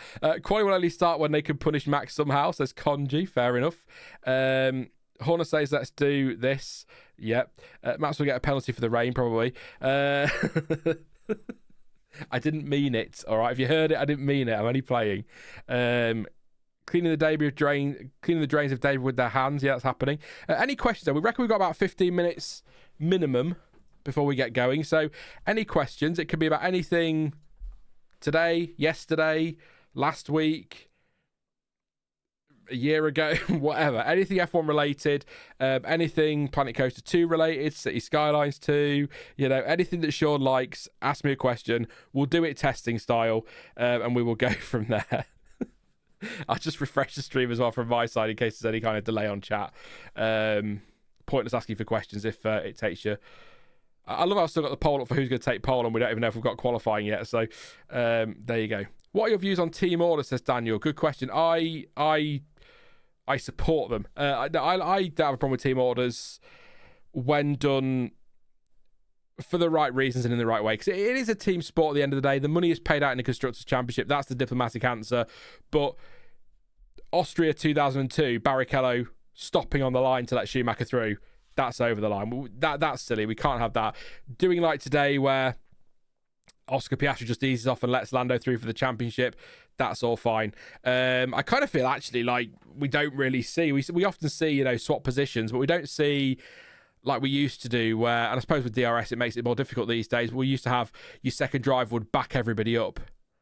That, I can remember, in fact, not even second drivers, I can remember Eddie Irvine going around the outside of a couple of cars and then a lap later, Villeneuve in Japan, and then Villeneuve backing the pack up to try and stop Irvine interfering with the championship because Schumacher was behind Villeneuve. So even back then, we used to have games like that where you back cars up. So we don't see enough of that. We don't see enough of that anymore. We need to see this more. But I suppose with DRS now, that makes it more difficult, doesn't it? But I was fully behind Seb for Multi 21. Their racing driver. We were racing. I was faster. I passed him. I won. But at the same time, you have to play the team game as well. So the problem is, right, okay, the honest answer to Multi 21 is I was a Seb fan. So, of course I'm going to support him in that situation. So, yes, I'm a biased hypocrite. I apologise. It is what it is. You'll notice, actually, when I talk about my favourite drivers, you'll never hear a British driver. But, British bias. I still think one of Checo's best race for Red Bull was Abu Dhabi 2021, where he defended against Lewis. Yep, agree. I think probably you could argue his best race in a lot of ways for what it meant for in that sort of context of the championship and everything else going on. So he's had some great drives, though, hasn't he, Perez? I mean, I know it was at Racing Point or Force India or whatever they were called at the time, but that last place at the end of the first lap to victory in Sakir. Wow. Yeah. Do you remember the wet Brazil races in 96, 2001 and 2003? Why was Interlagos the one track where Rainmeister Schumacher struggled in the wet? Good shout, Nick. $5 super chat there. Thank you very much, mate, for your support. I can't remember 96. I remember 01, and I certainly remember 2003. 2003 was just freaking bonkers, wasn't it? As a race. People talk, we were talking a moment ago about the virtual safety car. And being too slow to be deployed. But go back to 2003 when you've got car after car after car going into that barrier at turn 3 because of the river. Marshall's you could go to Nürburgring 2007. I'm answering a completely different question because that's just what I do. But you get those cars going off and Marshall's are there jumping out the way. God, go back to those days. That was a crazy race. That was the same one where Webber and Alonso had that massive accident, didn't they? Yeah. Good. If you haven't watched 2003 Brazilian Grand Prix, it's actually a good race to watch as well. Why was Interlagos the only track where Rainmeister Schumacher struggled in the wets? I don't know the answer, Nick. I think maybe because it was just when it rained at Interlagos, you got the rivers, didn't you? Like really bad rivers, particularly down at turn 3. Estimated qualifying start time has moved, as I guessed, 15 minutes to 16:15 local time, which is about 25 minutes-ish from now. Not flat as well. You had the rivers and all of that. Drainage wasn't always great, so maybe it was too wet. But then you look at Spain, 96, was phenomenal of a drive. So tough to know. But yeah, just to let you know, a further 15-minute delay, which sees us to 4:15 local time, which is 7:15 here in the UK. And you've not had daylight savings. You haven't. Clocks haven't gone back in the US yet. So Eastern time, that's 4 hours back from now. So that would be 2:15, 3:15. 3:15. Sorry, I had to use my fingers. I'm so sorry. Is that the fourth? No, the fourth stop was Manicourt. 2005, 6. I'm looking at chat. Like, help me. Yeah. We have the safety car out there. I have to say, all right. We're getting close to what is this woke nonsense as a reaction. No, it is still quite wet out there. Safety car's not really going that fast. Which I mean, to be fair, there are people on track trying to clear the water. So that's why they're not so fast. Ollie Behrman's not even in his overalls, in his race suit. So we're not going anytime soon. Franco Colapinto there. A lot of people talking this week about how Franco Colapinto looks like Ayrton Senna, and I agree if you take the shot the right way. You know, if you're taking the photo the right way. Yeah. By the way, the woke nonsense thing, that's just a joke. I don't that word. I had no with Dad the other day about it. So as soon as somebody throws that word at me, you've lost the argument, because most people have no idea what it means. But yeah, the whole looking like Ayrton Senna thing, I think if you take the photo from the right angle, then yeah, but I don't agree with the, oh my God, they're so alike just generally. There are some pictures on his Instagram where they do look insanely alike. But, you know, from a certain angle, I look like Brad Pitt. So, you know, if you put enough Vaseline on the lens and squint, and by squint, I mean poke your eyes out and imagine I look like Brad Pitt, then yeah. Anyway, that was random. Welcome to the F1 word. Hope you're all well. They do have they have a vac truck on the track. That's a mouthful. The vac truck on the track.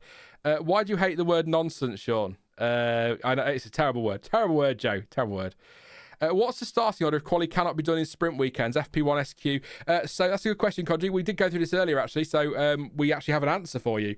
According to the regulations, if there is no classification because of the conditions, the order will be taken from P1, so practice 1, which will put Lando Norris on pole with Russell and Behrman second and third. It will put Max Verstappen 15th and Lewis Hamilton 16th. So that's why you want to get your laps in Brazil in practice, because it can happen, but the hope is we'll get some sort of qualifying today. So there you go. Yes, he is late to stream, but I've answered the question anyway because I'm just that nice. Is this digging into your Q&A time for the reaction tomorrow, says C64? It depends how long the reaction takes tomorrow getting through the field. We try and do 2 hours tops, give or take, so we should still get Q&A in tomorrow. It's fine. There'll be a lot of questions that crop up tomorrow that if I've had them today, I won't answer them. I'll pass them to Stuart and he can have a go, but probably the best way to do it. So I think they should fill the track with road cars during this delay, says Billy, which immediately sends my mind back to Turkey a few years ago. Slippery tracks. They just sent the road cars out all night, didn't they, trying to lay down rubber? Crazy. Which Brazilian Grand Prix was better, says CPB, 2008 or 2012? Oh, that's a good one. I have only one answer for this. Which was better? Question mark. Brazil 2008. Brazil. I'm going to say 2012, just so I put the vote out. There you go. Poll it. We've got time. I can do a poll. Why not? Thank you to everyone who voted on the other poll, by the way. Which team will take pole position at Interlagos? 65% of you said McLaren, 17% Ferrari, 12% Red Bull, and 5% Mercedes. So, exactly, going, who voted for Mercedes? You never know. You never know. I would say 2012 would be my vote on that one. Croft said bad news there and I got excited. Sorry, I thought something had happened, but he's just stole somebody else's umbrella. So there's another 15-minute delay. He's just doing stats at the moment because it's Crofty. I love stats, so to be fair to him, I'll let him off. Richard voted for Merck. So Richard is being. I like the bold pick, Richard. I do. 2012 was the best F1 season, says Moray. Good question. That's a good.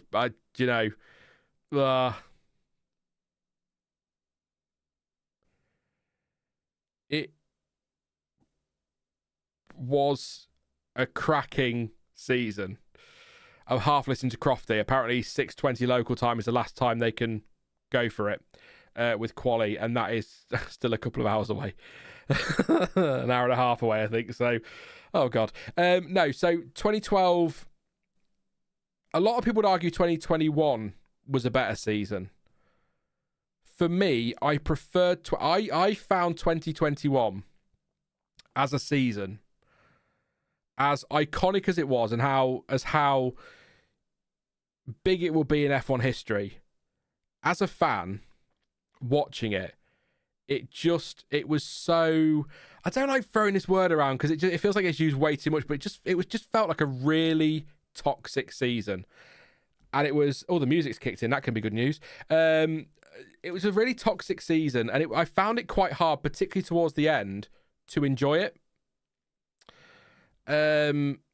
Because it just became drama on track, which is fine. We want drama on track, but then it just became really... Social media was a hellhole. Interviews were terrible. People were getting bitchy with each other, and it just... I didn't enjoy it as much as I enjoyed 2012, and I was a Sebastian Vettel fan. So it was tense for me, but it just wasn't.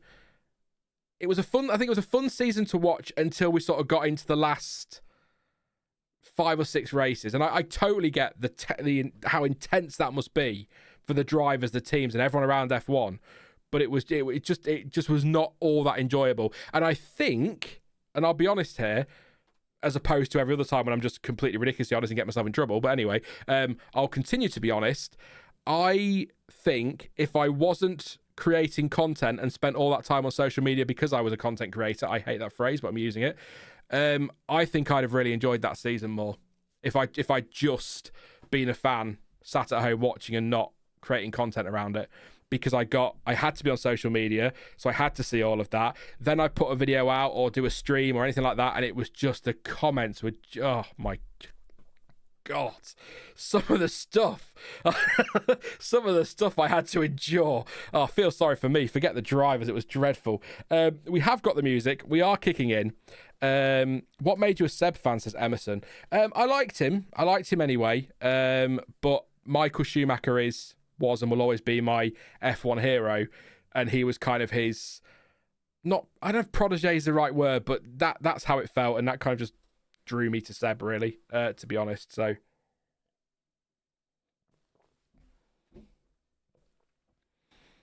every content creator hates being called content creator. Why is that? Superiority complex towards other fellow content creators you don't respect. I think that's a bit of a reach, to be honest, LGH. I don't like it because I just think it's a shit phrase. Honestly, I video editor, video producer. The only phrase I hate more than content creator as a content creator is YouTuber, or influencer. Video editor, video creator, video producer. I think that just, I don't know. Oh, it's better than influencer. Yeah, like I say, influencer, YouTuber, just.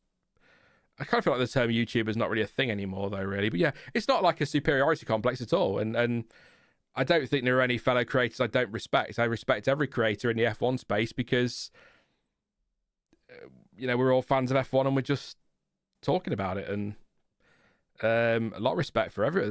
I don't think there's anybody... I had beef with one creator, and that's because he set his mum on me. Yes, I think so. Yeah, that's a good point, actually. That's a better way to phrase it, LGH. The term doesn't recognise the actual work that goes into it. It sounds like when you watch stuff on TV or whatever and you hear the phrase influencer or content creator, people go, oh, God, get a job. It is actually a job. It's a tough job when you're on your own. It's even tougher now when you're part of something else. No comment, Maury. But it's a lot goes into it, and it's more than just... content creator. Do you know what I mean? It's yeah. It's something we always just say is, if I put out a 5-minute video, that video doesn't take 5 minutes. I know you all know that. It takes hours. So, yeah, that's true, Red Raven. Maybe the YouTubers' term is just that there are so many other platforms, but we have got the music. We are kicking in. We reckon about 15 minutes at the earliest, but apparently the rain is starting to pick up again, so they're going to have to make a call, I think. The drivers don't appear to be getting in their cars. So, I don't know. Do we head to the watch? Is there any point heading to the watch on screen? I don't think there is at the moment. I'll wait and see what the official time is. Once they start getting their cars, we'll go over there and we'll go through that. But if you are just tuning in, where you been? It's question one. Secondly, by the way, if you've been here since the start, thank you so much for hanging around with me. It's been an hour and a half, and we're still here. Any of them CPB? Oh, easy. Oh, just yeah, bang. That's the answer. I don't mean that. They've just got the safety car. They've looked like they've been round. They are getting out. Oh, okay. So they're getting out the safety car. So I wonder if there might be a decision soon. But the rain is still falling. Have to wait a few more minutes according to Niels Vitic. That's the first time I've seen Niels Vitic on TV. Or heard him on TV. He just said they need to wait a few more minutes. The track is not ready yet. So, estimated time of about 15 minutes from now. Based on what Niels Vitic has just said, that's probably a bit further now away. So we'll keep an eye. Would you get Matt and Tommy on to C64? I don't think they'd be interested, to be honest. C64. They're in their own league. I've spoken to Tommy for a bit, so maybe that line of communication, maybe. I'd love to, but I don't think they will. I won't blame them. But yeah, again, the hat rust, it's still very iffy out there. I love our analysis on this channel. It's some of the best out there. It really, really is. Am says, who will win the championship in your opinion? I think Max, but I think it's more open than it was. I feel like it's more open than it was a few weeks ago. So I think Norris has a better chance than I felt he did a while ago. But yeah, I would still say Max right now. I think that buffer's just enough. That buff from the first half of the season. Another delay. We're going till 4:30 local time. 15. Sorry, finite 15. 1-5. So 30 minutes from now is the earliest. Looking, the radar's cleared up. I mean, the rain's still there, but it's sort of light blues and greens rather than reds, yellows, and oranges. So that's a positive. And there's a little bit of clear radar coming up, but can it get there before the session starts? That's the race we're watching here, so it doesn't look like. I'd be surprised if we're going within the next hour. In fact, I feel like maybe we're going to be looking at a Sunday quali, so I might have to rejig some plans and we'll do this again tomorrow. Fast forward to tomorrow and I'm sat here again for 3 hours going, please, somebody do something. Half points here, then it's Max's. Do you know, Clanson, that is an excellent point to bring up at this stage. If the rain hits like this tomorrow, yeah, and we get half points because they can't get past the threshold for full points in a race. Yeah. I think he said not possible at the moment, didn't he? Not possible at the minute, and they're going to reassess.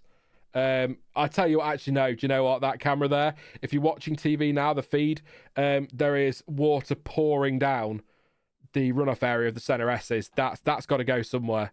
I don't think it's going to happen. But once we get official confirmation, we will end the stream. So, and then we'll see about tomorrow. But I would be very surprised if we get going. The fans are all there as always. They're such good fans, aren't they? In Brazil, Japan. I mean, Japanese fans, Brazilian fans are brilliant. I mean, fans are everywhere. Hashtag best fans. But yeah. Yeah, I was just going to say, actually, Kevin, it looks like it is starting to rain again. But also, there is where's that? Well, let me rewind. Hang on. Yes, it is raining, but there is definitely. You're right. There is definitely sky. We can definitely see the sky. You know what I mean. Belgium replay. Couple of parade laps to classify results. They can't actually warrant. They changed the rules, didn't they? So they can't do that anymore. So the racing laps are now defined as laps that aren't under the safety car. So if they go around for a couple of laps under the safety car, there'll be no points. Race won't have taken place. So I'm not singing that, Kevin, but I appreciate the effort.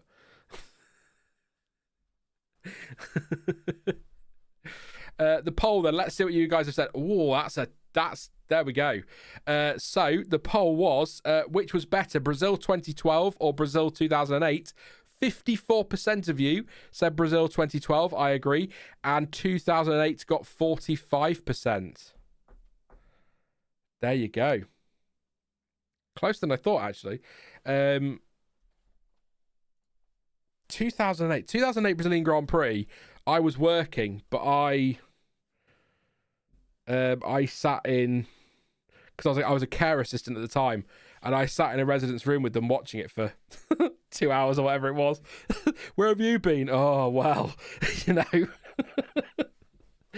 how I got away. Well, I can say it now.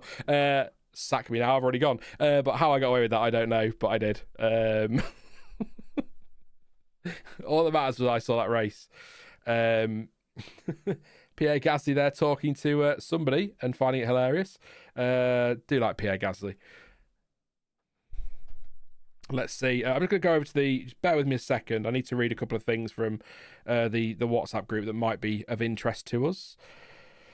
Race director has been on track for his inspection, but there is still too much standing water. Latest estimation is 16:30 qualifying start time to be confirmed.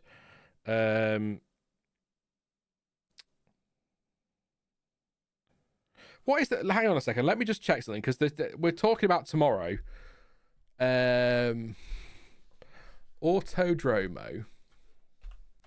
Jose Carlos Patch weather. So the weather. Oh God. The weather tomorrow is or it's raining tomorrow, by the way. 86% chance of rain from 5 a.m. and it doesn't drop below 81% until 8 p.m, which is when it goes to 69%. So it's raining all day tomorrow again, and it's heavy rain according to this. So if we don't, basically the FIA's, it's Interlagos, you never know. It's got its own climate, blah, blah, blah, cliche. So there's a very good possibility that it says it's going to rain all day tomorrow. We get to tomorrow and it's dry and sunny and they can get quali in. But you look at where we are now, if this is what's going to be like tomorrow, then they're not going to get quali in anyway. So do we just go for it or take a risk? Let's be dangerous. Yes. Interesting. So rain all day tomorrow.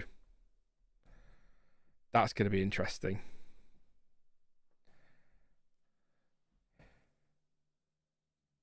I'm listening to Ayo Komatsu, sorry.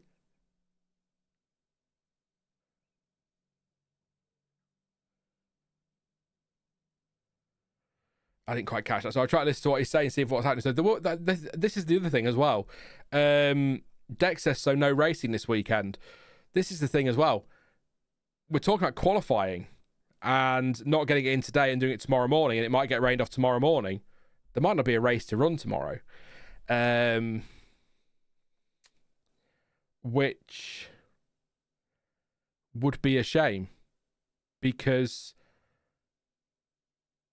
that was what I was going to say in the stream. I've just remembered now. This is one of my favourite races of the season. Now, somebody called me out on this and questioned, better than Spa? There is a huge difference in my mind, and tell me if I'm wrong in chat, I'm sure I am, but in my mind, between favourite race of the year and favourite track on the calendar. Spa is a sensational track, there's no denying that, but when it comes to the races, Brazil is my favourite of the year. That in Canada. So, but yeah, I just had to make the point there. But going back to the point from Dex there, which has just been reminded there from I'm going to say Jam rather than trying to Jam Botron. I apologise. That would mean 3 races left this season. Does that go back to that super chat question? Do we then spin that the other way and say that Lando has no chance? Thank you to Volt, by the way, and to Pecha, I think it is, for subscribing. Really appreciate the support. If you are new to the channel, please do subscribe. We are live at least once tomorrow for the race reaction. If we get a race, we will be live after the race, whatever happens, whether we get a race or not. And we might be doing the qualifying watch along in the morning as well if we get a qualifying session tomorrow. So please do subscribe if you're new. I'll do shout outs while we've got this time as well. So thank you very much. And drop a like as well. We're nearly at 150. Let's see if we get that to 200. That'd be amazing. 734 of you here. Likes and subscriptions massively appreciated. So yeah, and I will do shout outs for subs. I'll keep an eye on them as well as they come in, if they appear on the Streamlabs thing, of course. So there we go. Thank you very much. Safety car's been round again. So I'd suspect probably another delay. I don't feel like we're getting anywhere with this, but we'll see what happens. Could they probably award these sprint full points? Just something across my mind says, is it Ruffini? It's an interesting idea, but as per the regulations, no, that's not something they could just do. That's something that would have to be discussed in the F1 Commission meetings. That would then have to get to the World Motorsport Council and voted on, and that's not something that could be done obviously in a weekend. You'll know that, but they couldn't do that. But it's an interesting idea. You know, if it gets rained off, could we not go back to if it's a sprint weekend, the race? But then you've got strategy to think of that doesn't play a part, and would a driver have driven differently had it been it causes a lot of problems. But it's an interesting idea. I'm just trying to keep an eye on the Planet F1 chat as well, because obviously they get info before we do. Ted's in the pit lane in his shorts, of course. Why not? Just try to keep an eye on socials as well, see if anything happens here. But everyone's just sort of waiting around to see what happens. I think I saw Yuki say he loved F1 Word, his favourite channel. Of course he did. Why wouldn't he? Why wouldn't he say that? Thank you to, I'm going to say A86 and Mihai for subscribing. Really appreciate your support there, and apologies if I butcher names. You know who you are. Greatly appreciate you coming along for the ride. Tim says I must be the only one who likes Barcelona. I like it. I like it now they've taken out that chicane, and we've gone back to the almost like the older one. Clansom says, can I unsubscribe then resubscribe to get a shout out? You always get a shout out, Clansom, when I see you. When I see you, I'll mention Clansom, always. That's a good point, Jack. No show run for Lewis. That'd be a bloody shame, wouldn't it? I would have loved to see Lewis in Senna's car. I say if he could stick around, maybe he could do it in the week, but I think it's supposed to rain pretty much for the next 5 days in Brazil, so probably not going to happen. Apparently it's having they're talking about, yeah, this is the thing with Sky. I see them talking to people, I think, oh, is this something important? And then they're talking about what colour socks they've got on or whatever. I know they've got to fill the dead air, which is fair enough, but yeah. Sky is saying sprint race might technically count as the rule is the grid reverts back to the last session, not any specific session. We've actually, I'll read it again for you, Lewis. I thought that, but I'll read it again. So this is a regulation we found. Drivers will be considered to be unclassified in the following circumstances. So if they get eliminated, fail to set a time, disqualified, blah, blah, blah. But then it says the relative classification of such drivers will be determined as follows. Drivers who are unclassified because of conditions will be allocated the top positions in accordance with the order they were classified in P3, so that's FP3, or in the case of a sprint session is scheduled, FP1. So the regulations say they would revert to FP1. We're saying that seems odd when you've had a qualifying session. Why can't we go back to the sprint qualifying session? Because although we have mandated tyres and things, we did actually have a qualifying session, so we could just use that. So I was listening to Bradley Lord there. So according to the regulations, that's the only thing we can find in there, it would revert to P3, so the last practice session, or in the case of a sprint session, FP1. So to me, it would make sense to go back to the sprint qualifying times because it was a qualifying session, not the race. But there you go. But the thing is, Sky, based on the regulations we've read, you could say Sky are wrong, but also they might have somebody that's found something that we haven't seen around it. So I won't say they're wrong. I'll make that clear. I'm not saying they're wrong, but we found that in the regulations. So they might have something that we don't. So it's classic, isn't it? It's classic. Nobody knows the answer. We love F1. The regs are talking about sprint qualifying using FP1, not race qualifying. If they fail to set a time in Q1 or SQ1, so that's both qualifyings. Warren, unless we're wrong. We could all be wrong. It might be that they just draw names out of a hat. I mean, who knows? So drivers will be considered to be unclassified in the following circumstances. If they got eliminated in Q1 or SQ1 and their best session lap exceeded 107%, we know the 107%. If they or unless the track was declared wet by the race director, if they failed to set a time in Q1 or SQ1, or if all their laps were deleted, if they got disqualified by the stewards from the qualifying session or sprint qualifying session.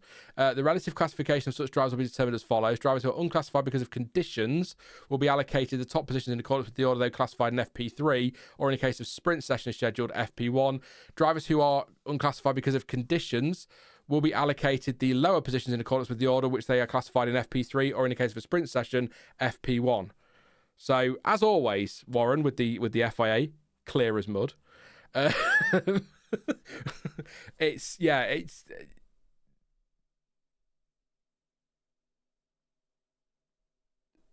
well, Ted's just said, what if there's no qualifying?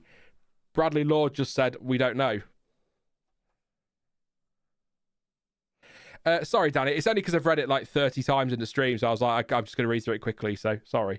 If you want to have a read, it's on the FIA website, page 47, article 39.4b is what we found. I mean, if you want to, you've probably got the time to read through them all if you like. You'll enjoy it. But the fact that Bradley Lord's response to what happens if we get no qualifying is, we don't know. How are we supposed to know, you know? 16:45, another delay. I think we see where this is going, don't we? I think we do. So let's all have a sing-song.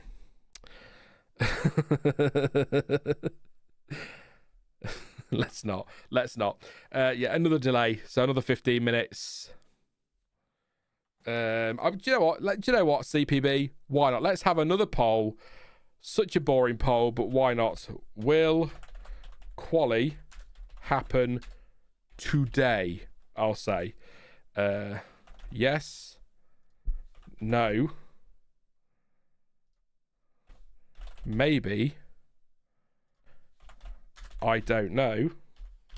And I can't have a fifth option, so I'll let chat finish that one. I'm just gonna wait. I'm gonna wait for chat. You need to finish that. Yes, no, maybe. I don't know. First one gets a shout out. I will sit here and wait. I'm not even ashamed to.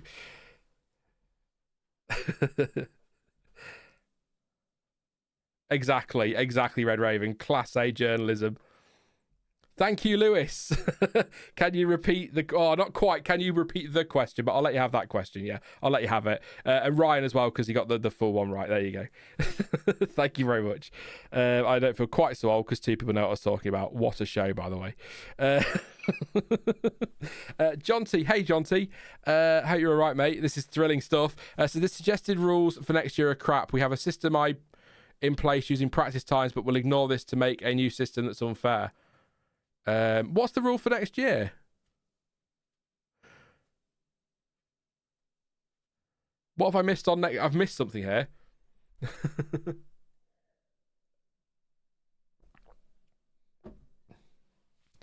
I'm intrigued now, John. Championship order. Would it be so? Would they start them in championship order? Is that what they're saying? That'd be mad. Fans look in good spirits. If they're regulars to Interlagos, they're probably used to this on a race weekend. It does happen. Lots of Argentine fans and love for Colapinto, which is nice to see in Brazil. So, yeah. I mean, I suppose another question is, do we think we'll get a race this weekend? So apparently, yeah. So if no quali, just drive a championship order. Apparently. Do you know what, Gregor 3000? I nearly said that earlier. We're getting GTA 6 before qualifying. I don't know where it came from in my head. So yeah, great minds and all that. Why not? It just seems odd to me, Jonty, that we've had a qualifying session this weekend. Why can't we just take the times from that one? If we're not going to get a session in. But look, the weather says that it's going to chuck it down. The weather, when I did the preview on Thursday, was that we might get some rain on Saturday. It was more likely for Sunday. So if it's going to chuck it down tomorrow for quali as well, we're not going to get a quali session in. So I know from a commercial point of view, they can't just turn around and say, we'll not do quali. They've got to try. But this is just, yeah. It's just so nice to do that. If I was sat on the sofa on my own now, I'd be so bored. Just talking to you lot and listening to Sky talk nonsense in my ear makes me feel better that maybe actually my nonsense is slightly more interesting. No shade, but I'm not really interested in Ted Kravitz's shorts, to be honest. Tomorrow was 70 to 80% rain risk. Quali was only 40, says John. Yeah, we were looking at earlier, John, before you popped in. The lowest it drops before 8 p.m. is 81% chance of rain, and it's heavy rain. So, I mean, that's I kind of brought it up a moment ago. You know, we're talking about, or somebody put a super chat in asking, do we think Lando has a realistic chance of this championship? If this race weekend doesn't go ahead and no points are awarded, I would argue that's game over. That's 44 points to turn around in 3 races in a sprint. That's 75.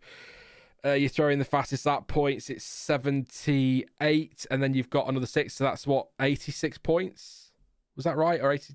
Oh, my maths has just gone completely wrong in my head. You know what I'm talking about. Let's get the calculator out. I'm going to do it. So 26 by 3 plus 8, 86 points. That could, that's, yeah. And that's the thing, Kevin. I was just thinking, when will we do the race? But they can't just do the race on Monday, can they? We had this in Belgium a few years ago, back in 2021. You've got the marshals. The marshals are volunteers. They're all going to need to go back to work, and they can't just push it back to tomorrow, which is a shame in some ways. But there is a month's gap, though. I know logistics of Formula One won't make it possible, but there is a month between tomorrow's race and the race in Vegas. So could they maybe organise an extra race in Vegas or something? Or we all love a double Abu Dhabi race, wouldn't we? Because it's such a thrilling race.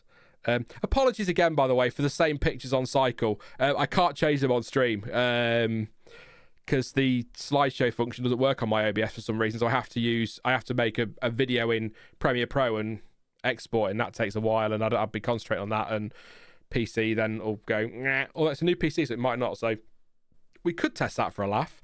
When it all goes silent, it's gone wrong.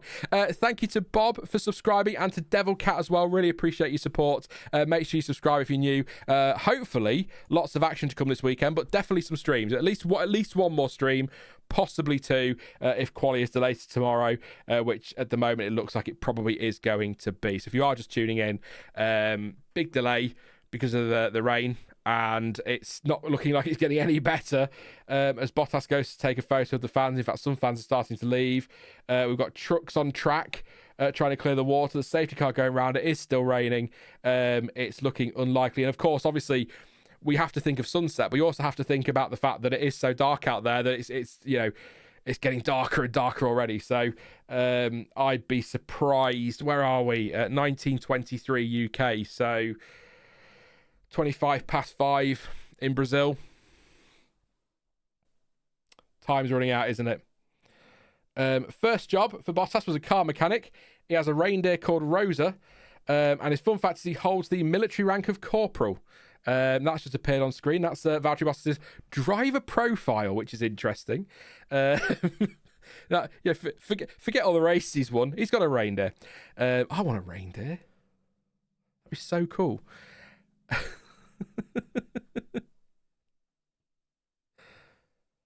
It just doesn't like anybody's got any intention of doing anything, does it really? So keep your questions coming in, keep your comments coming in.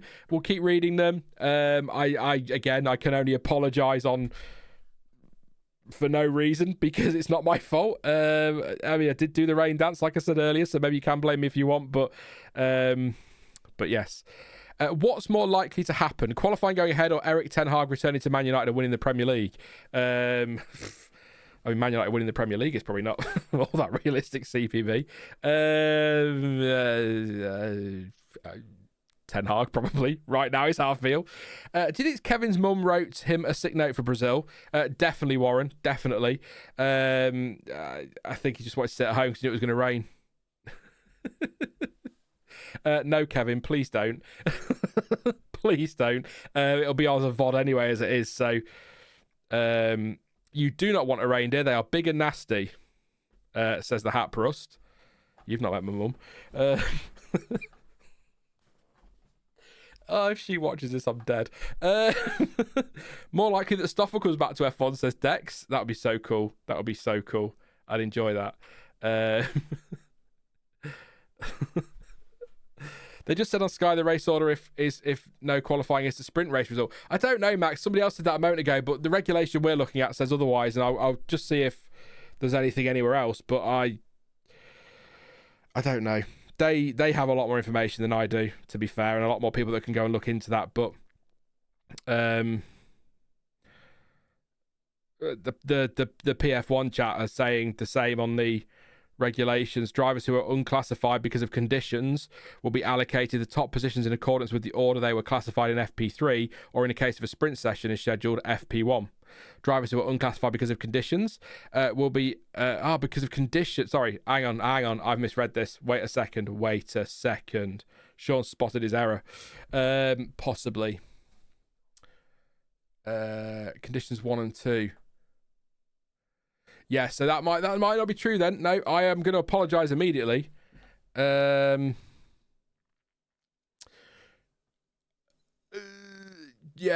it might be wrong. Do you know what? I'm just going to leave it. I thought it might be P1. It might be. So drivers who are unclassified because of conditions 1 or 2. So 1 if they got eliminated in Q1 or SQ1 and their best session lap time exceeded 170% of the fastest time. Unless the track was declared wet. If they failed to set a time in Q1 or lap times, but they've still failed to set a time. But I suppose the session hasn't started, so there's got to be another rule somewhere. That covers that. Because that I didn't read the 1 and 2. Sorry, I was skimming through it. It's because of and Danny can tell me off now for talking too quickly. You see, I'd have spotted that I was talking slower. You see, Danny can come and tell me off now. It's because drivers who are unclassified because of conditions 1 or 2 will be allocated. So condition 1 is if they got eliminated in Q1 or SQ1 and their best session lap exceeded 107% of the rest of the fastest lap time, unless the track was declared wet. And 2 is if they failed to set a time in Q1 or SQ1, or if all their laps were deleted. So it could well be that Sky are right. So. Watching the F1 TV broadcast, and they said it would revert to P1 times and grid penalties would stand, says Thomas. So, do you know my best answer for this, which is not really a popular one, or won't be a particularly thrilling one? Let's wait and see what happens on that, because I could sit here, if you like, we've got time, and I can read through every regulation in detail, and we'll call it the regulation stream, and we'll read through every single word of it, and I bet we still can't get a definitive answer. So F1 TV is saying it will be practice. We thought the regulations said that. Maybe the regulations do say that, and I'm trying to convince myself I'm wrong. And Sky are saying that it would be somebody else. So someone in the FIA is also trying to read the rules to know what to do, or they're listening to what the journalists are saying, says Catherine. Yeah, probably. Who was the last person to update this bloody rule book? Not me. Listening to Bernie right now, the FIA have overlooked what might happen in the sprint weekend, says John T. Bernie Collins, I assume. You've not got Bernie on speed dial. Bernie Ecclestone, I bet you have, actually. Secretly. I don't know. I don't think that. I think there are too many areas in the rules that aren't clear anyway. We can get into that if you want. Track limits, what constitutes pushing a driver off, what constitutes gaining an advantage, what the grid reverts to if it rains, what the grid reverts to if it rains on a sprint weekend, why on earth we have sprint weekends. There's just so much that isn't clear. So I know the last one, money. And just to confirm to people who are sort of started to get annoyed that these are supposed to be real men, and they need to be out on track, it is too wet even for the wet tyre. So if which would be fun, I suppose, if we want to watch a load of drivers not be able to drive very quickly and just drive very, very slowly, aquaplane off and into the wall, then maybe they can get going. But it's too wet. If it's too wet even for the wet tyre, I'm not going to criticise drivers for not being sent out on track.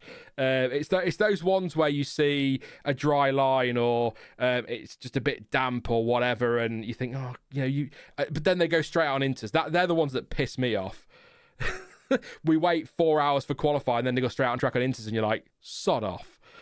I'm not having that. I want you on boats.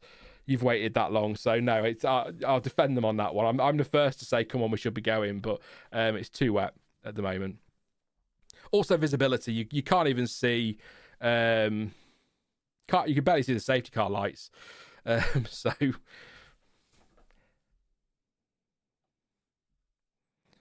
Physicality stayed on track in 2003. Drivers can always stay on track. Yeah, but do we want to watch qualifying really slow, Nick? Do you want to see drivers going too slowly? And it's not really qualifying, is it? I'd rather they wait until either the conditions are well enough to go or we go tomorrow when it's dry. I don't know. Is that Felipe Drugovich talking to Sky? I think it might be. A man who I'm sure many of you in chat are going to tell me should be on the grid in the future. Talking about Bortoletto and Behrman and Colapinto. And here is an F2 champion who's not on the grid. Another one.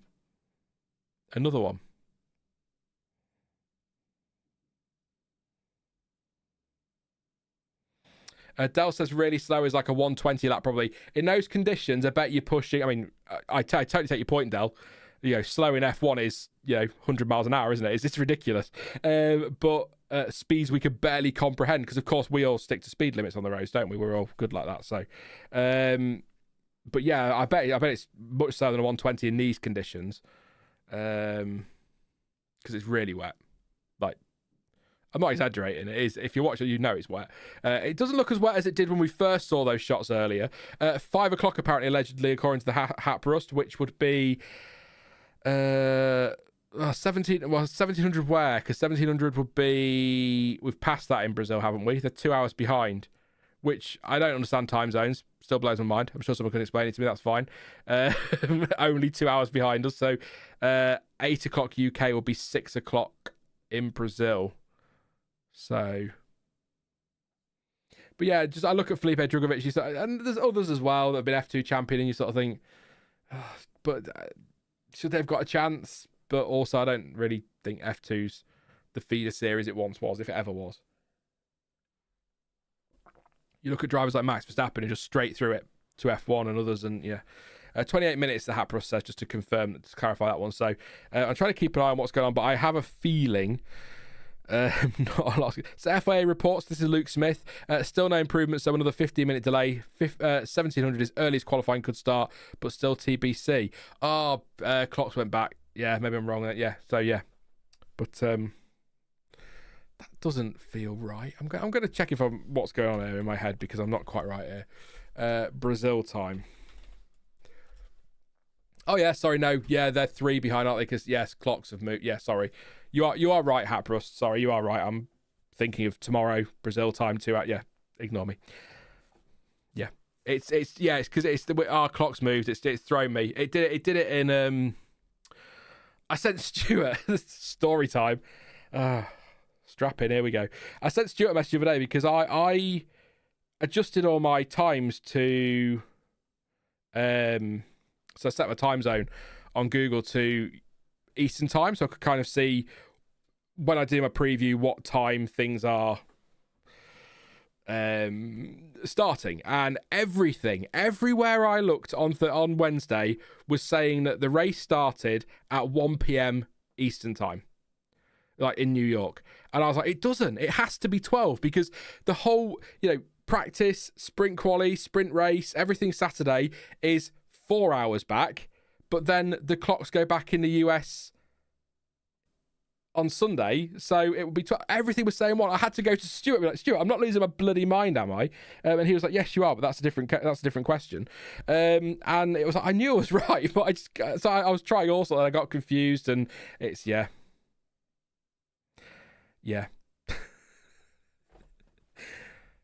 That was it. It's not. I never said it was an interesting story. I said it was a story.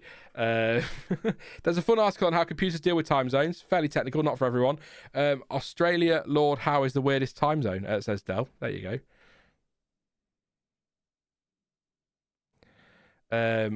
That's a common line I read online a lot as well. I don't want to read it out because it's not worth it. Not understanding how F1 cars work, obviously.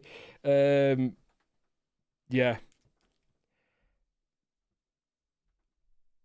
Anyway, so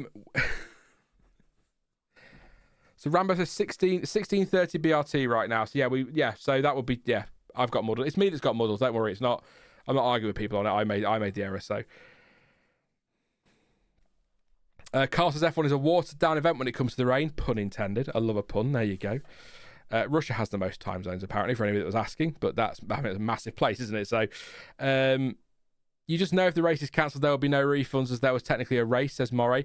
Again, it depends on what they would have to send them round for, I think, 2 laps minimum without a safety car.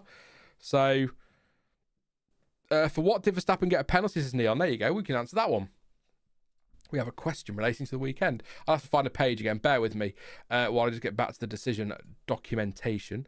So, Verstappen, his penalty was 4, and I'll read it. Article 56.5 states, in part, all cars must also be above this minimum time when the FIA light panels change to green. So that's the delta time that we hear all the time. The driver, Max Verstappen, was 0.63 seconds below the minimum time at virtual safety car end when the FIA light panels changed to green.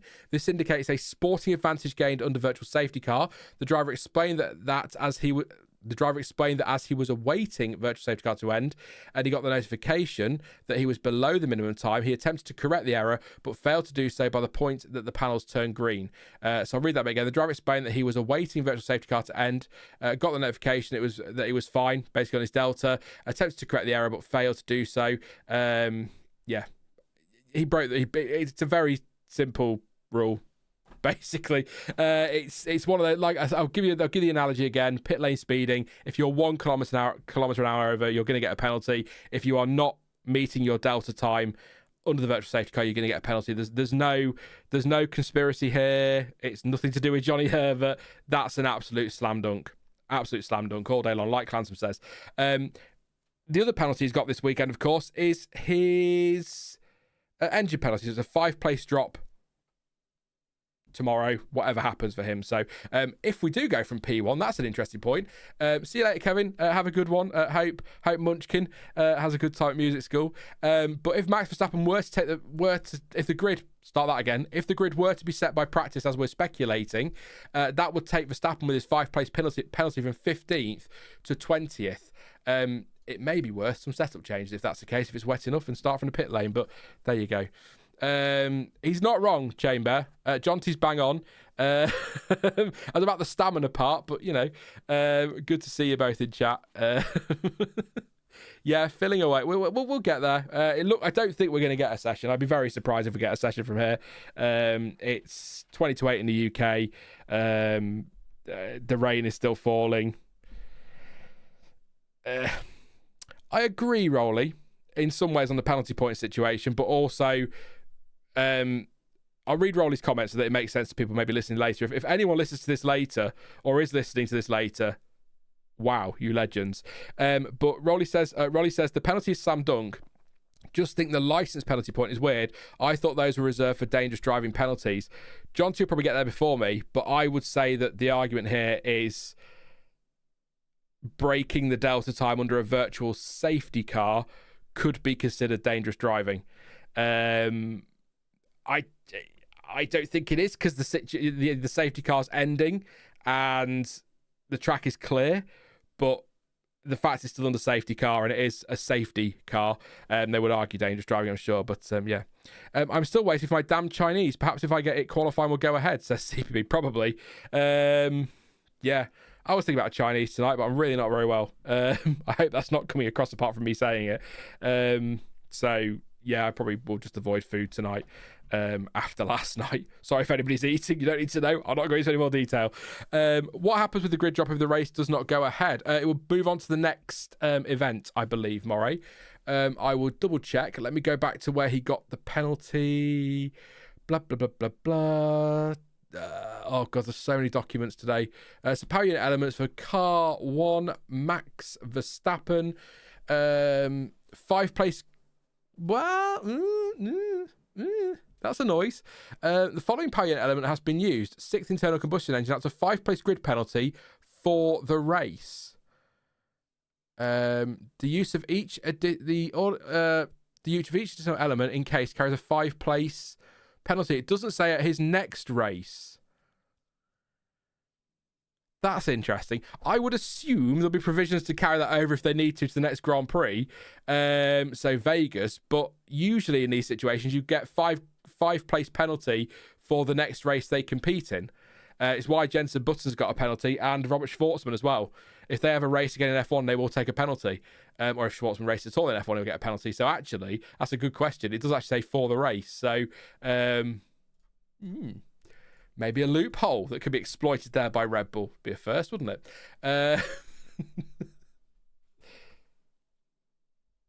Ted's saying it's inevitable that it's probably going to get called off, that the conditions haven't improved. Yeah. So, where we're at, the earliest it's going to start is 20 minutes from now. Ted Kravitz is saying now that he thinks it's inevitable it will get called off. I suspect he's probably right. We've been saying it for about an hour, haven't we? The big question now, though, as we've discussed lots of times on this stream already, is what happens re-qualifying. So, it will be suspended, and it will be scheduled in, I'm sure, for tomorrow morning. But the race starts at 2 o'clock local time.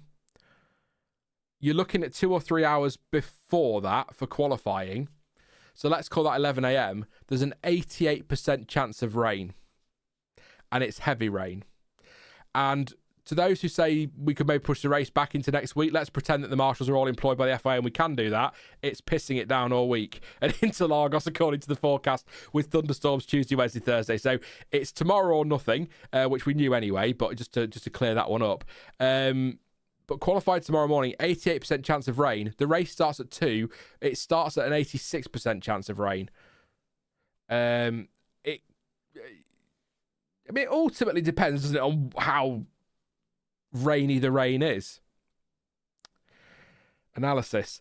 If it's hammering it down like it has been today and it's this bad, then we won't go racing. If it's rained like this and then it's cleared a bit and we've got a drying line appearing and it's just a bit damp and there's a bit of drizzle and whatever, then we might get the race in. It's Brazil. We don't know. It can change. And to give you an idea actually as to how much it can change, 20 minutes ago we were talking about it not dropping below 88% before 8 p.m. It's now at 79% for 7 a.m. So, you know, it has changed since we last checked it. That's just Brazil for you. So there we go. We'll finish this poll as well. Thank you very much, everyone, for voting in the latest poll. Will quali happen? Yes, no, maybe. I don't know. Can you repeat the question? 41% said no. Yes, said 27%. That's today, by the way. Maybe says 17%. Don't know, 13%. Fred Vasseurs' guilty pleasure is ice cream. Favourite pastime is skiing. If not in F1, would have been an ice cream producer. And he's just slapped his head and laughed, so I assume he's not impressed with that. An ice cream producer will be quite cool. If Fred Vasseur turns up, in his ice cream van outside my house, I'm buying ice cream. That'd be brilliant. So, yeah. So like I said, the question is: are we going to get a session in at all? Will we get a race in? The forecast doesn't look good, and like John said earlier, if it was only 40% for today and it's 88% tomorrow, what we're going to be faced with probably bone dry and 40 degrees. It's Yeah, there's a lot of standing. It's the standing water, isn't it? It's just watching the safety car now, and that safety car is not pushing hard. That's, yeah. Has it got wetter? Have we done what F1 always does, and we started to see the track improve, and now it's just got wetter? That looks wetter than the last time we saw the safety car going round. So, yeah. Look at the water moving around the bottom of the car. You can't send the car and oh, just drive slower. Yeah, and then there's no heat in the tyres. They spin off, aquaplane into the wall. Yeah, it just doesn't work like that. It's I know a lot of people are new to F1, so I don't want to sound like I'm not the kind of person that, if you're new to F1, is just going to be absolutely condescending and a total prick about it. But you know, you can't just slow down in an F1 car and hope for the best. It's a nightmare, particularly in the way aquaplaning is a real well. The scary thing with aquaplaning is it can just hit you for no reason, can't it? You just come out of nowhere, just take you straight into a wall. So I'm sort of talking and trying to read three things as well, to see if we've got any news on an official line at the moment. Yeah,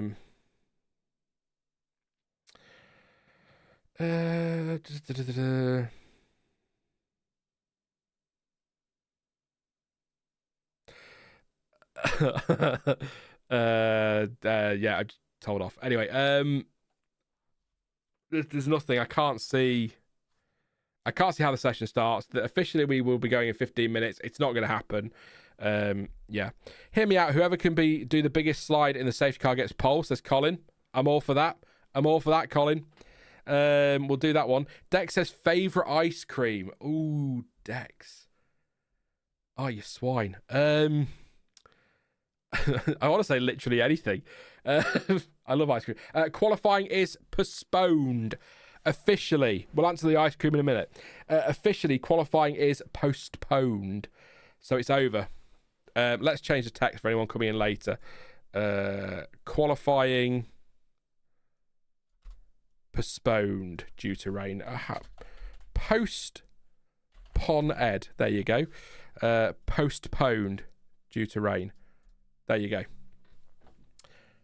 Qualifying delayed, postponed, according to my text there. Well done, Sean. Wake up, you donut. Qualifying postponed due to rain. Sorry, people. There we go. We'll move that back to where it was. Lovely stuff. I'll play Civ with you, John T. And Stuart. Let's have a big Civilization 6 stream. Why not?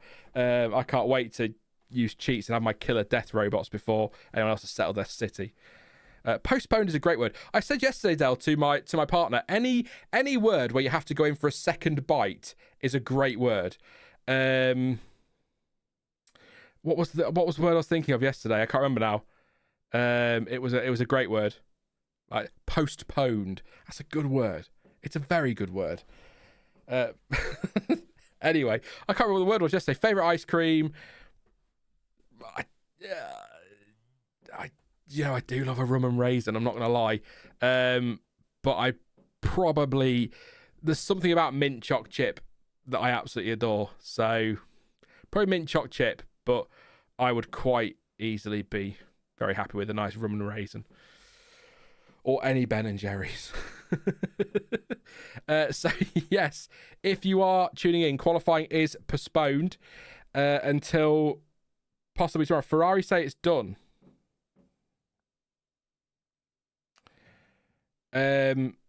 According to the PF1 chat, bacon and pineapple, says the Haprust. So yeah, we're just trying to see. So qualifying has been postponed until Sunday morning, according to Chris Medland. The problem is, like I said earlier, there's no rain, there's no clear. It looks wet. The official line is more details to follow, but Chris Medland saying postponed until tomorrow. So hopefully we will get some decisions in the next few moments. But now the word cancel's been thrown around.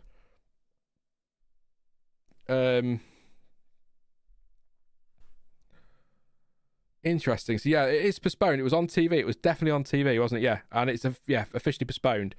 So the earliest we'll get qualifying now is tomorrow morning. We'll get into quick speculation on this again. I know if you've been here to the whole stream, it's repeating what I've already said, but people are in and out all the time, so it's only fair to sort of repeat it. The qualifying is postponed until tomorrow morning at the earliest. The problem we have is the race starts at 2 p.m. local time. So qualifying needs to be a couple of hours at least. It needs to have finished a couple of hours at least before that. So you are looking at around about an 11 a.m. start. Well, you probably have to go earlier than that in case you get red flags in the session.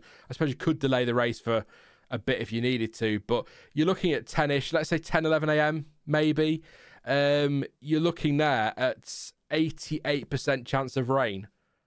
And it's heavy rain, according to the satellite and the forecast I'm looking at here. So if we've got heavy rain like this tomorrow, then we won't get a session in either. So now we have to look. We'll also have to look at tomorrow. And what we'll do is, Gizmo said 10 a.m., so it could be 10 a.m. I think around there, I think I agree with Gizmo there. That would give you a bit of time, wouldn't it, in case you get a red flag and you can just, it gives you a bit more leeway, a bit more wiggle room if things go wrong. But rain like this tomorrow, we're not qualifying. And I hate to say, rain like this tomorrow, we're not racing either. So I tell you what, because I love you all, I see if there's any chat I can pick on apart from you, but I'm not that harsh. Because I love you all, I will do the qualifying watch along tomorrow as well, because I watched this one along. So I will do a qualifying watch along tomorrow. So in the morning, I'll go live. We'll watch quali together. If it keeps getting suspended, then it'll just turn into a stream like this, and we'll waffle and answer questions, and then we'll see what happens with that. But I would say we're looking at, if that forecast is correct, we're probably going to have another qualifying of delayed, and we have to work out C64. Oh, not you again. Everyone collectively went, oh, no. No, not sure. I can't listen to this gob anymore. God.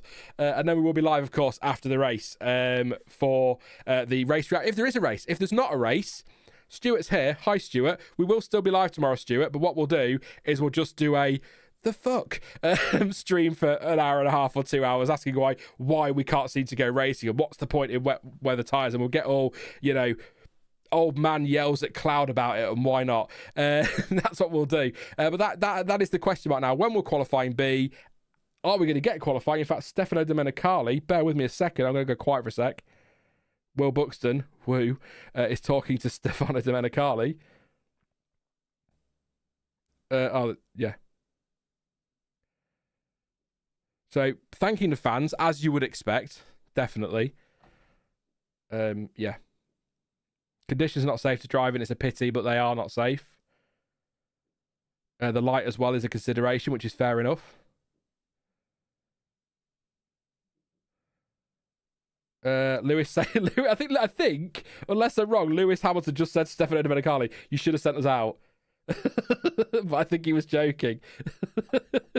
That's good to see. That's good to see.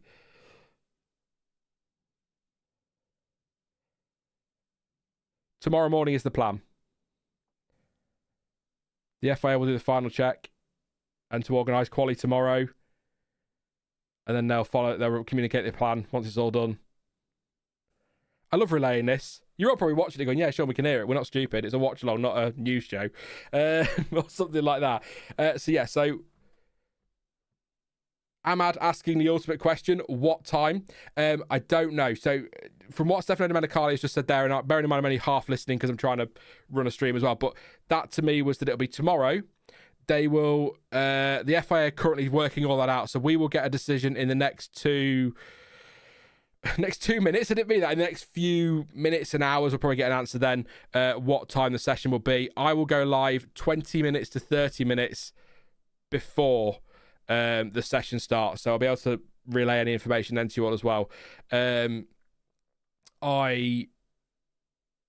Effectively an all-day stream, Clanson. Yeah, I'll be live for quali, and then I'll be live after the race. So if we get quali, we will see. I get the frustration from fans. I do. As a fan of Formula One, I'm sat here and I'm like, oh, I really want to see quali today. But as I kept saying, it's not a bit of drizzle. It's not damp out there. It's too wet for the wet tyre. And if it's too wet for the wet tyre, you can't send them out. And the arguments just drive slower. You've got to try and get some heat in your tyres. You've got aquaplane. There's so many things that just mean you can't just go out there and hope for the best. So it is frustrating. I get it. I'm frustrated, but I don't think this is one of those situations where we've had them before. If you're not new to F1, you'll know this. We've had them before where you're looking at home and you look at the track, you'll hear Martin Brundle in your ear as well or whatever, and you're watching and you're like, oh, they could go out, they'd be fine, and then it rains and it all goes wrong. I don't think that track was ever really at a point where they could have gone out today. So you just have to hope that we can get that in tomorrow, but I'm not confident about that, and I don't think you guys are very confident about it looking at the chat either. But it's okay. It's okay. We can sit and just we'll do this again tomorrow. Delayed for 15 minutes. Then I'll cancel it. Then I'll go away for a couple of hours. I'll watch the delay on TV. Set up a stream. Me and Stuart will go live. We'll answer your questions for it, and we can all slag off the FIA if you want, and see how we're all feeling after that. I don't know, but yeah, I think I'll leave it there. I don't really think there's any point in me sitting here waiting for a decision from the FIA. I'll just have a double check. They might. So the FIA has said, so here, this is from the FIA. The decision was taken due to the lack of visibility caused by the level of rain we have experienced in the last few hours. There is a lot of standing water on parts of the circuit, which renders conditions unsafe, and the qualifying time, according to Philip Horton, is TBC. So that is why. Visibility, rain, it's bonkers. So no confirmation on when it may happen. Presumably we'll try tomorrow. We'll know tomorrow, was what Stefano Domenicali said. If the session cannot take place, stewards will determine how to set the grid, as there is no provision in the regulations for this. So this is why. This is what I'm saying. This is why earlier we're going through regulations trying to pick up on language, because as Luke Smith has just said there, if the session cannot take place, stewards will determine how to set the grid, as there is no provision in the regulations for this. The FIA, the governing body of Formula One and all sorts of other motorsport series, do not have provisions in the regulations for if it rains on a sprint weekend and they can't qualify. Am I the only one that thinks that's absolutely ridiculous? I guess you can't plan for every eventuality, but a sprint weekend, Interlagos, and the weather are surely things you can allow for or prepare for, because it often rains quite heavily at Interlagos, and we often have sprint weekends at Interlagos. So that to me is absolutely ridiculous. Let me just check this again. So Sam's just put the full statement from the FIA in the Planet F1 chat. So I'll read the full thing again if you're just tuning in. So, statement from the FIA. The qualifying for the Sao Paulo Grand Prix is postponed. The decision was taken due to the lack of visibility caused by the level of rain we've experienced in the past few hours. There is a lot of standing water on parts of the circuit, which renders conditions unsafe. As much as we would all like to see competition on track, the safety of drivers, team members, volunteers, officials and spectators is our main priority. A decision on a start time for qualifying tomorrow morning will be taken as soon as possible. So we are going qualifying tomorrow morning if the weather allows, but we don't know what time. That will be confirmed, and yeah, that's it. What else can I say? I'm just trying to see if there's any kind of other news today, but I think I've just checked this one through as well. We're good. We'll leave it there, I think. So I just think, exactly, Del, it's only a multi-billion-pound business. It just seems really weird. So just to confirm again, qualifying postponed until tomorrow morning. Time will be announced in due course by the FIA. If there is no qualifying, we'll discuss it tomorrow and we'll cross that bridge when we come to it. But please do subscribe if you're new, by the way.